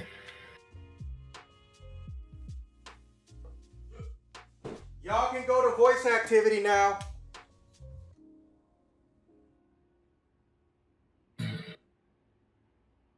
Oh, we good? Yeah, we good. Like, honestly, that was just crazy. Any other questions or statements? Not really. It's a pretty interesting story, though. Pretty crazy shit. I know, right? Should have went to the dunes, man. I wish we stayed at the dunes. There was only 2 opioid-fueled cracky cream motherfuckers. If I'm counting right, there was at least 15 in the story, and I beat 8 of their asses. Bare minimum. But there's nothing to laugh about. I mean, except how the hell that you got to Timbuktu. That's the first thing I need to Yeah. Honestly, just shout to that old lady, Melissa. Like, she may be old, but she is still rocking it and kicking She it. wasn't taking no shit. Like, I know this sounds weird, but hey, look, I'm gonna be healthier than her. But when I'm her age, Miss Melissa's personality, that's life goals. Oh, yeah. I'm gonna go to jail if I shoot you. Well, my kids grown, they out of the house, they live very successful lives, and they're pretty much well-rounded people. I'll fuck your ass up if I need to. That sounds like the coolest old person ever. Raising the bar day by day. Like,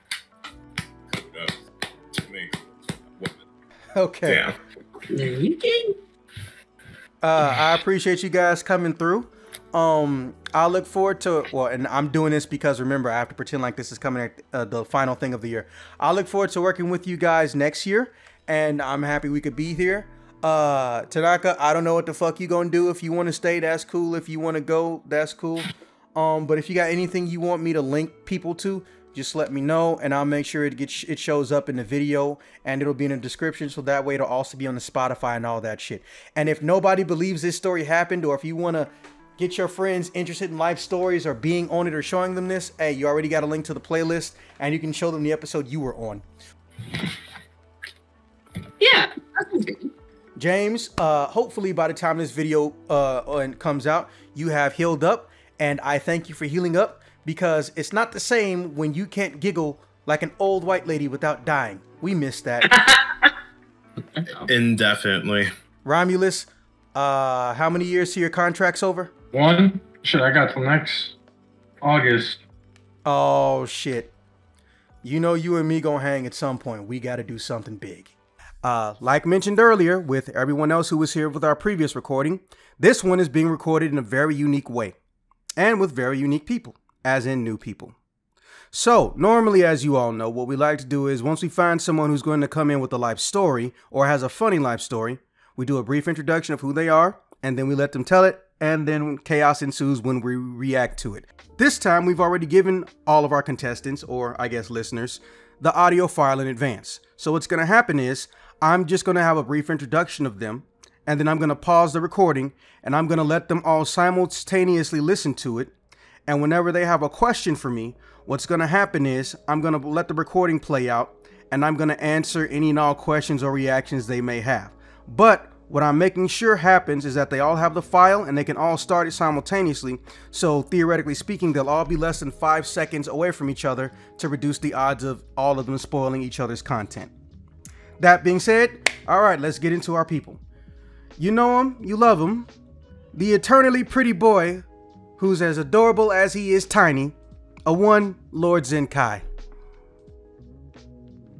Oh, okay. Short jokes. That's what you get for missing 3 months, bitch.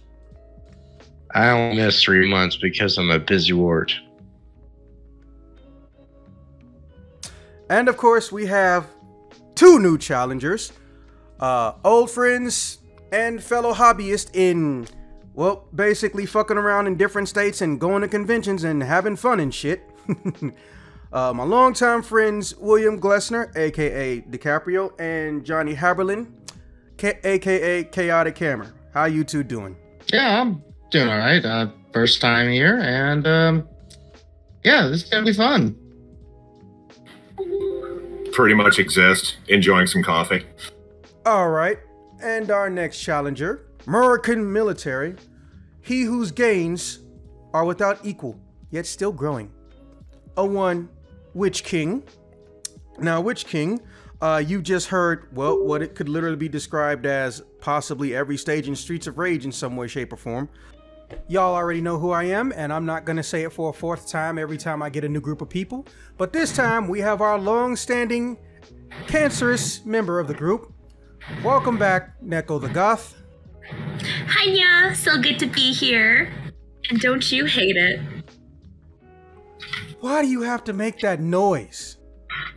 Nyan, whatever do you mean? I swear to... Oh, wait, I actually fucking can't mute you because then no one could hear your shit. God damn it. Yeah. You don't need to start every sentence with that. People are gonna think you're a psychopath. All right. Yeah. And of course, we have one of our most legendary members, or legendary mouths on a member. You know him, you love him, you're shocked by him, or at least the words that he puts into his mouth. A one, Haven is joining us for our end of the year special. Good morning. Well, that's not ominous. His laugh was like Tom Kench and made me happy. Okay, so, in case you didn't already know, which is really just YouTube, the way this one works is a little bit different.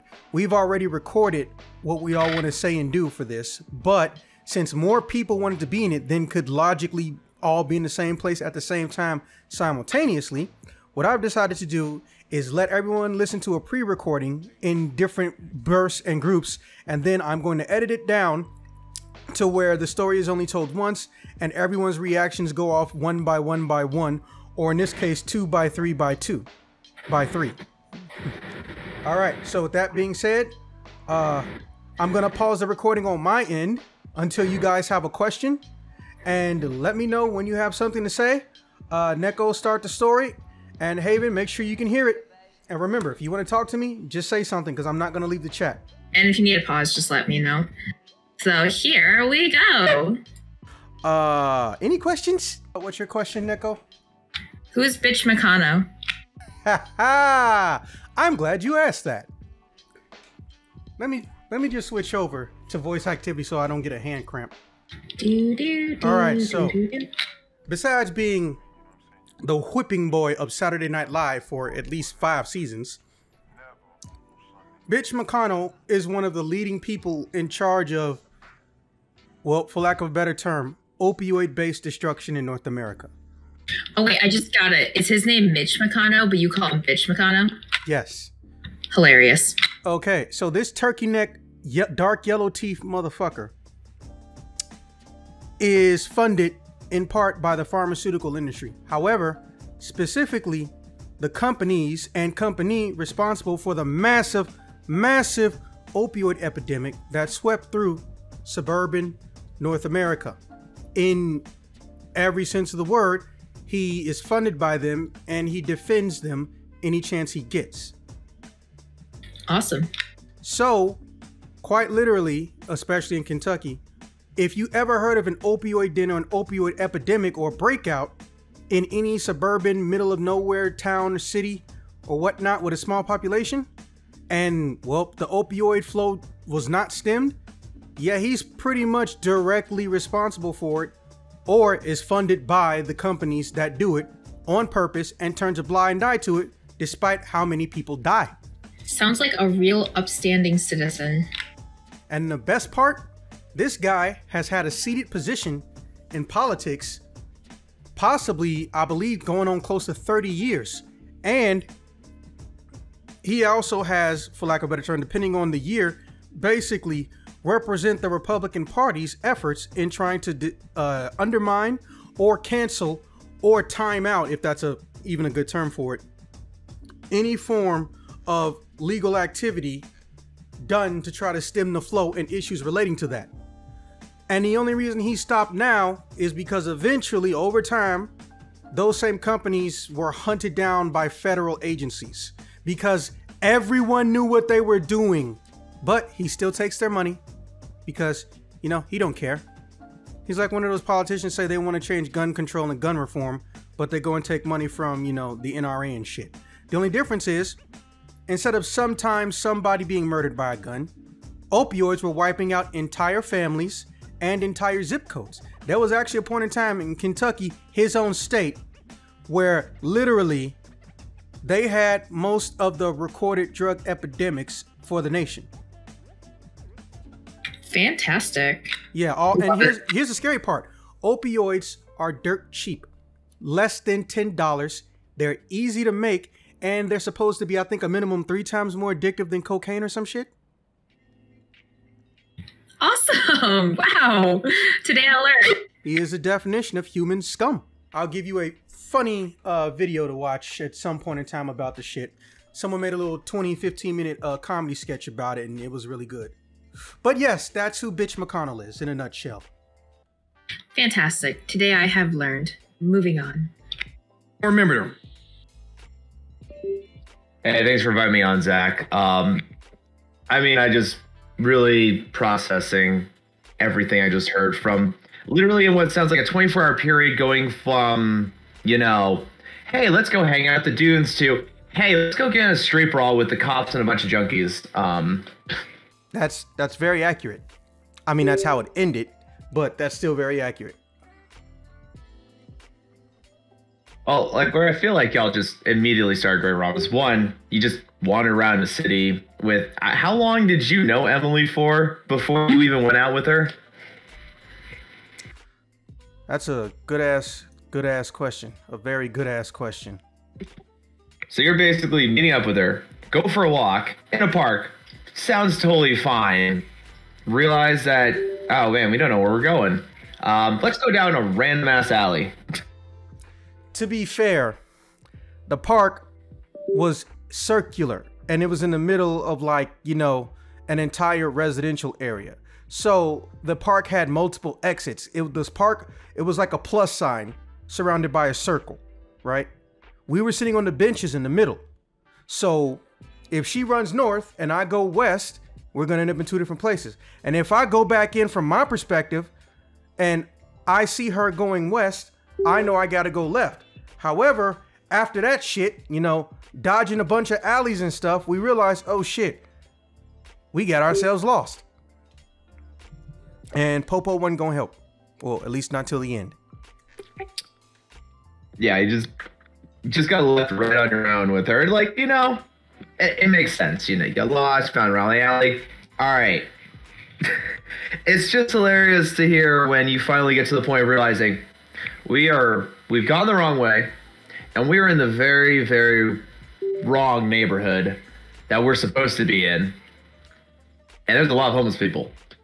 You have to remember, I am not used to the concept because of, I don't know, North American lies or just literal media being lazy with coverage or either paid not to give a shit about it. The concept of a white ghetto is new to me. Very new to me. In fact, I've only ever been to one 3 times my whole life. Because I was basically told shit like that didn't exist.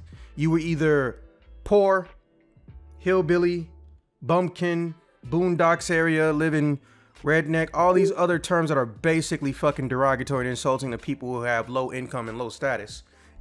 Not that I'm calling them that, like I said, it's just almost every name for a having less income Caucasian person is inherently fucking derogatory, which is kind of fucking sad. That's why I prefer to say the term middle class or lower class, but that in and of itself is a fucking insult because I'm classifying you and I'm saying you're at the bottom tier, you know? So you kind of sort of can't get around it. But this is the first time I've been to any Caucasian ghetto, and also it was a drug-filled Caucasian ghetto. Bro, some of those homeless people, I promise you, they weren't actually homeless. They lived in that neighborhood. They just stayed there even after it went to shit. Fucking opioids, which, mind you, what's his name? Not Kevin Costner. The guy who played Batman in the 90s, but they got a movie coming out literally based on the entire fucking situation.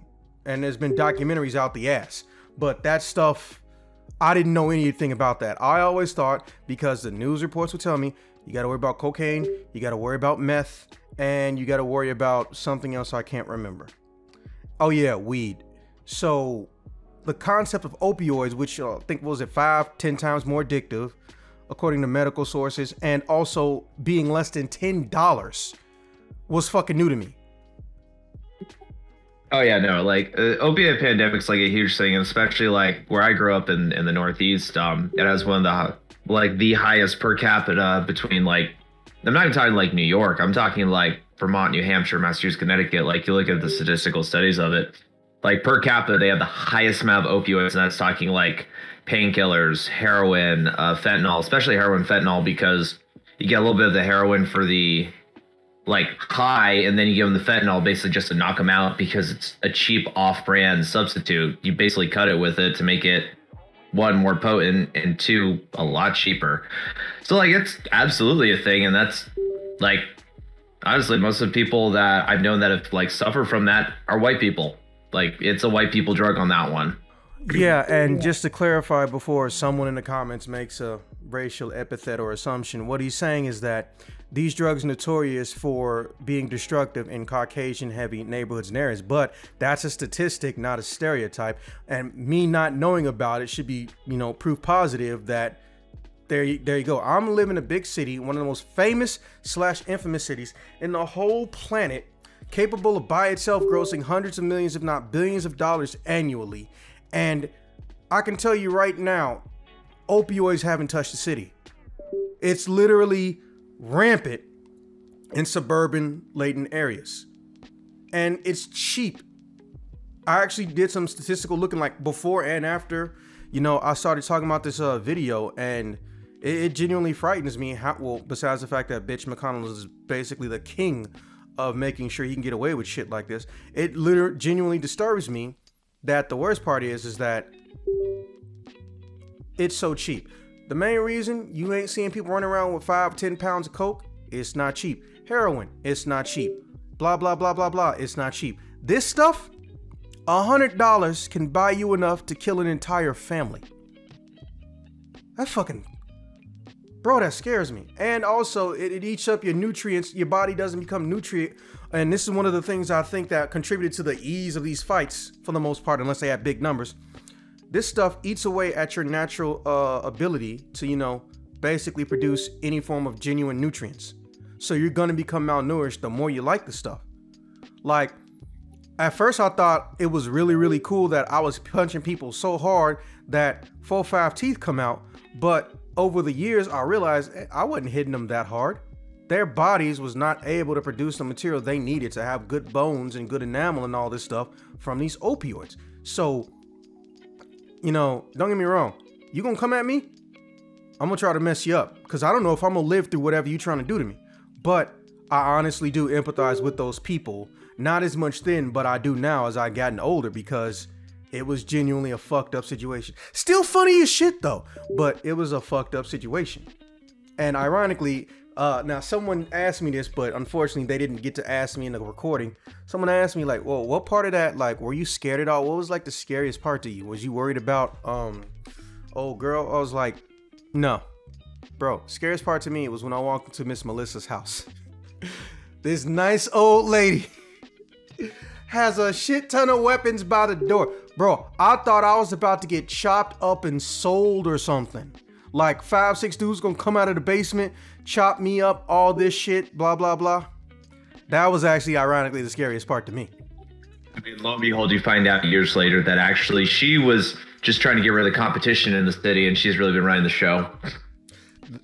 Bro, that would be fucking hilarious. But no, she's one of those stubborn people who, nah, I bought my house. Ain't nobody gonna run me out my house. Thugs and drugs will come near me. Okay, well they gonna come near my gat, and she wasn't bullshitting. Her kids wanted her out of there. Her grandkids wanted her out of there. She's like, motherfucker, I paid for my house. And like I said, I tell everybody, it's like, Miss Melissa is old people goals for me. If I get old, I'm not trying to be no punk ass Donald Trump, just dirty old man forever chasing and hunting after young skirts like you gonna actually get any unless you paid a prostitute. I'm just gonna be like, oh, you ladies have a nice day, and don't go open your legs for any dude who tells you he loves you. Verify that bullshit ass claim, and if he fucking with you and fucking around, come see Mr. Pearson. We can fuck him up in secret. That's basically old people goals for me. I ain't trying to be out here being a hoe. What's the point? Yeah, no, definitely enjoyed the wholesomeness and the.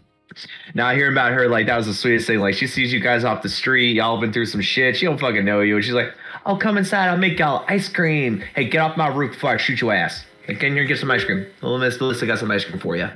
That's the most adorable thing ever. Yeah, and I guess mainly what it was that, besides the fact that we look clean and healthy and weighed more than 100 fucking pounds, we didn't actually try to break into anything. So that was probably, at least in my guess, because, hey, I don't even know if she's still alive anymore. The reason she didn't do anything to us was because, you know, we showed that we had no intention of damaging her immediate property.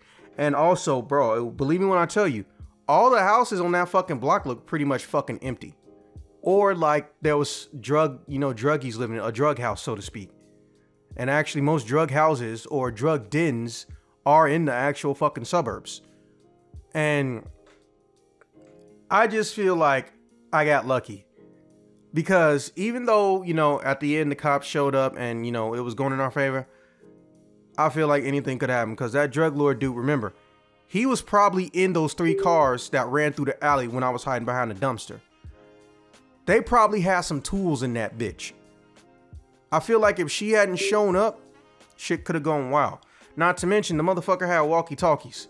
He got some security somewhere in that area. Period.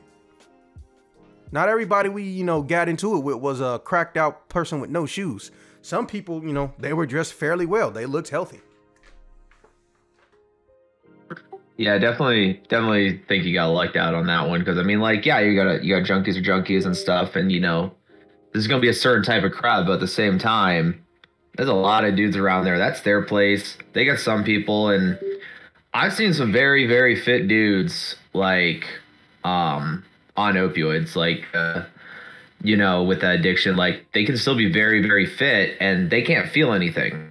So like, if it's a fit dude and they're not completely malnourished, like, bro, that is a bad place to be in. And like, here you end up inside of his house. Like, good on you for like first instinct, like, I don't want to be here. Kick the dude in the dick. Like, it's funny to think about, but also like, that was the smartest thing you could have done, because that's terrifying situation thing of being in. Is like, you're in some random dude's house you thought was being nice, and he about to just sell off some booty. Like, Jesus Christ, man. Yeah, I'm pretty sure because, again, well, we were in the garage, like I said. The garage wasn't actually fucking empty. There were 2 cars in there, and they were big like SUVs. So he probably had some people in the basement who didn't even know we were there, or he was texting them or going to get on his walkie-talkie and let them know, hey, I got some fresh meat for you. We're going to sell this girl, and I don't know what the fuck we're going to do with the dude. And I was like, wait a minute. He handed her sweatpants. Her clothes aren't ripped though. That's weird. My Peter senses are tingling. And I was like, and the minute he said drug lord or wants to wanna be drug lord or some shit like that, I was like, nope, we're not fucking with you. Mind you, I probably could have saved myself some trouble if I just straight beat his ass, because don't get me wrong, this dude was not in any way, shape, or form. Put it this way, his ego didn't match his body, much like Kanye. So, like, he was pretty tiny. Like, I was barely grown at the time, like barely grown, and I could have fucking lifted him over my head damn near. But you know, money, people sometimes, I'm sorry, let me phrase that. Idiots who have money or get a lot of money start assuming sometimes that they're smart, a genius, or somehow physically different, and they're as attractive as a supermodel or a buff dude or a buff supermodel. No, bitch, they're not attracted to you. You're not sexy. Your wallet is.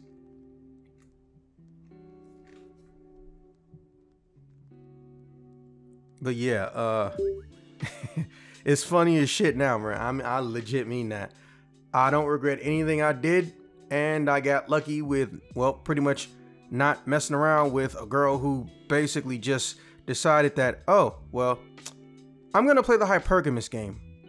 If he's prettier than you, has more money than you, smarter than you, or I think he's any of those three things, fuck you, I'm gonna go with them. Well, here's the thing. Why do some women act like guys don't talk too? We talk to each other. Who's the first person to let your bro know she's a thought? Another guy. Someone's gonna be your bro. Always gonna be your bro. Like, we gonna talk. Like,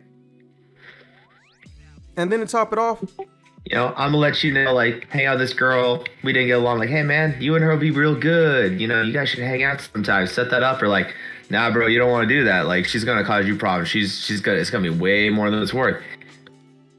Hey, you always got your bro there. Yeah. Yeah, exactly. Anything after that is your fucking fault. And ironically, that system still works for me to this day. Well, it's just, you always gotta have someone as an outside objector to like anything you're gonna do, because your brain gets dumb. Your brain is wrapped up in whatever's going on right there, and you don't see a different perspective. Like, it's really easy for me looking back at your story, like, man, you also just ran out there like real fucking quick. Like, just ran away, ran off. Granted, you got trapped in there once your buddy showed up, and, you know, don't fuck with the charger. I mean, that's where it just got really insane. Like, before that was just creepy terror story. But once he hopped in, it was just like, all right, I'll just gonna fight the whole neighborhood, I guess, because you fucked with the charger. Like, Jesus. Bro, they were new rich, man. They literally, even if they didn't want to pay getting their insurance money, they literally probably could have paid somebody to handcraft a fucking window replacement the next day. It was not that serious. It wasn't that serious. Like, new windows a day for like the fancy ones with like the sensors and the automatic windshield wiper, all that crazy shit. Those are only still like $200, and that's because of installation with all the wires. It's for like a big windshield. It's not that expensive. Glass is glass. Like, maybe a little bit more because you're working on a charger, but still, it's not that expensive to get a new windshield replaced, even without insurance. Thank you. And it wasn't even his fucking car. But I just thought it was kind of funny that the most fucked up person in my crew was actually one of the most humble people the whole entire story, which was Jessica, who's been a fucking voyeur for 10 years. That shit's still creepy. Like, because people, I hate to say it, but people think voyeurs are basically just should be left alone because they're just watching porn. Like, no, honey. A voyeur is someone who will go out of their way to try to watch people have hanky-panky, so to speak, when they're not even allowed to or authorized to, or it is not a pornographic studio set or setting. So her telling me she's a voyeur is literally her telling me, hi, I'm a sex criminal. And yet we all ended up liking and respecting her more than fucking, what was her name, Emily? I know too many fucking Emilys at this point.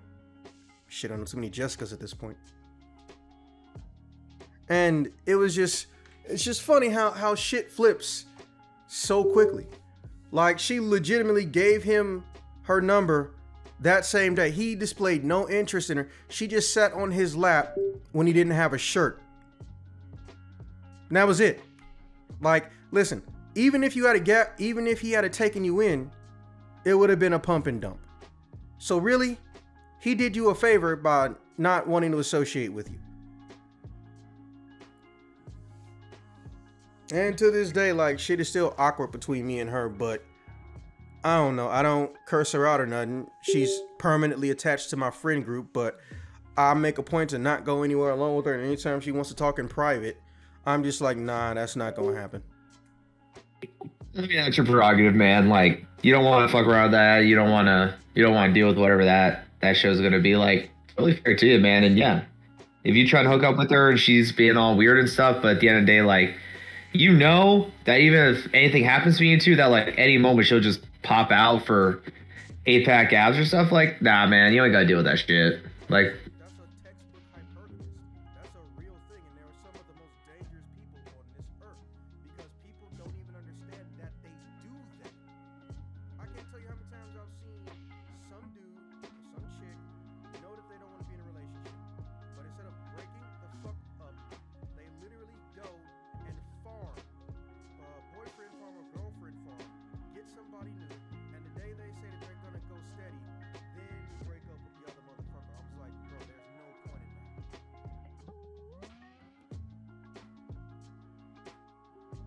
Anyways, all right. Well, do you have any more questions, or shall I wrap this up? nah, man, it was good talking to you. It was great hearing your story. And I mean, you want to hear from me again, you know how to get a hold of me. So is that you're telling me that we can't allow you? Right? We can't allow you into California. I don't understand what you're saying. California has a big homeless problem right now, so we can't allow you to go there. Oh, yeah. Shit was fucking crazy, man. I'm pretty sure if you did go there, they would recognize you. Real funny, bro. And mind you, I've been in some very nice places, or at least the luxury looked nice on their, you know, social media and shit. But I was staying in a 5-bedroom condo one time, right? And I thought it was like the nicest place. This looked like the nicest place I'd ever lived in, although it was temporary without it being a hotel, right? And I go and I look out the back window, and literally there's an entire bridge, not under the bridge, an entire bridge. Like for cars, it was literally nothing but working homeless tents. This little incident I had was fucking worse than that. And I'm not saying the homeless people were a problem. The problem was the crazy drugged up homeless people. Oh yeah, that shit was wild. What about you, DiCaprio? Or did you fall asleep? I'm pretty sure Miss Melissa should be the patron saint of stick around and get fucked up. Stick around and see what happens. Yeah, dude, I'm telling you, I mean it when I said it. Miss Melissa is fucking old people goals. I want to be Miss Melissa when my ass is 80 and 90. I ain't trying to be out Whatever, here. she's America. I ain't trying to sit up here and feel up no young ladies and shit like that. The only thing I want to say to a young lady is you have a nice day. Don't open your legs for any random motherfucker that tell you he love you because he might be full of shit. And if you ever want to get back at him, why don't you call up Mr. Pearson? And I'm good. Fucking love Miss Melissa. She's fucking American. Bro, like legitimately, every single person that was coming at us, they were malnourished as shit. They were less than 110, 15 pounds. I was literally picking people up and just literally tossing them in the air and letting them fall. It was crazy. One time, not one time, there was this dude who tried to jump off a staircase because I was getting a little bit too close to it. I was dealing with two people, and he tried jumping on my back, but I just moved out the way. I shit you not. He took out his own brother. But here's the weird part. His brother got back up, but he couldn't. So he started trying to crawl after me. And I was like, bro, you're not fighting anymore at this point. And the only reason I know he was his fucking brother is because he was literally grabbing at my ankle like a little kid, and I was about to stomp his head and say, no, man, please don't. We'll stop. He's my brother, man. Don't do that, bro. Don't do that, bro. And I'm just like, fuck it. There's too many other people around here getting asses to fight, and I left them alone. What I still haven't figured out to this day, though. And plus, if someone threw a shoe at a 69 Charger, I'm pretty sure it wouldn't break its taillight. I don't know, but maybe you should probably make a Streets of Rage type game, and then Miss Melissa comes out and shoots everyone. I'm just saying, you like Miss Melissa so much, put tribute towards her. Maybe it'd be like a smash button where if one of the players hit it, she comes out of nowhere and kills all the enemies on the screen. That's what happens in Streets of Rage 1. There's a special button, and if you press it, this dude in a cop car shows up, and he fires a shit ton of missiles down on the ground, taking out everybody on screen. So just an easy reskin then. Like basically, she comes out, shoots everyone, and she's like, "You guys have a nice day now." I mean, that is kind of how she talk and act, bro. Oh my god. I'm pretty sure none of those cops follow any protocol, but let's be honest. Does anybody really get mad when they take out a drug lord? I don't think anybody really gets mad. I don't know. And then you experience the true essence of what America is. It's Miss Melissa. Because she's fucking American. I was going to go into this house and be like, what you got, Miss Old Lady? You're nice and all. Oh, you got shotguns, rocks, machetes. Damn. Bro, like, I saw her coming down the street, but she was like 4 or 5 blocks away, like I said. The fight was like 20 minutes long. It took her 20 minutes to walk that whole entire shit. Okay? Like, I'm kind of glad she didn't shoot from her house and got closer, because that bullet spread could have took out a lot of people, including people who didn't show up to die. Well, that's because Miss Melissa has done her gun training. And apparently machete training. I'm still not sure. And you know what? To this day, I have still not had that combination of ice cream ever again. Hey, she is ready for Rambo, okay? Damn. Shit, man. I honestly, I hope if she's dead that she died peacefully surrounded by her family and loved ones, and she lived a long and fulfilling life. And if she's still alive, I would love to sit down and just have dinner with her and talk about her life in general. Whatever, she should go down as American hero. Yeah, I knew you would say that again. She's the type of person who life stories was kind of sort of made for, you know? All right, Hammer, you got any questions? None whatsoever. Especially about her. Yeah, you don't question Miss Melissa. You just stay on her good side.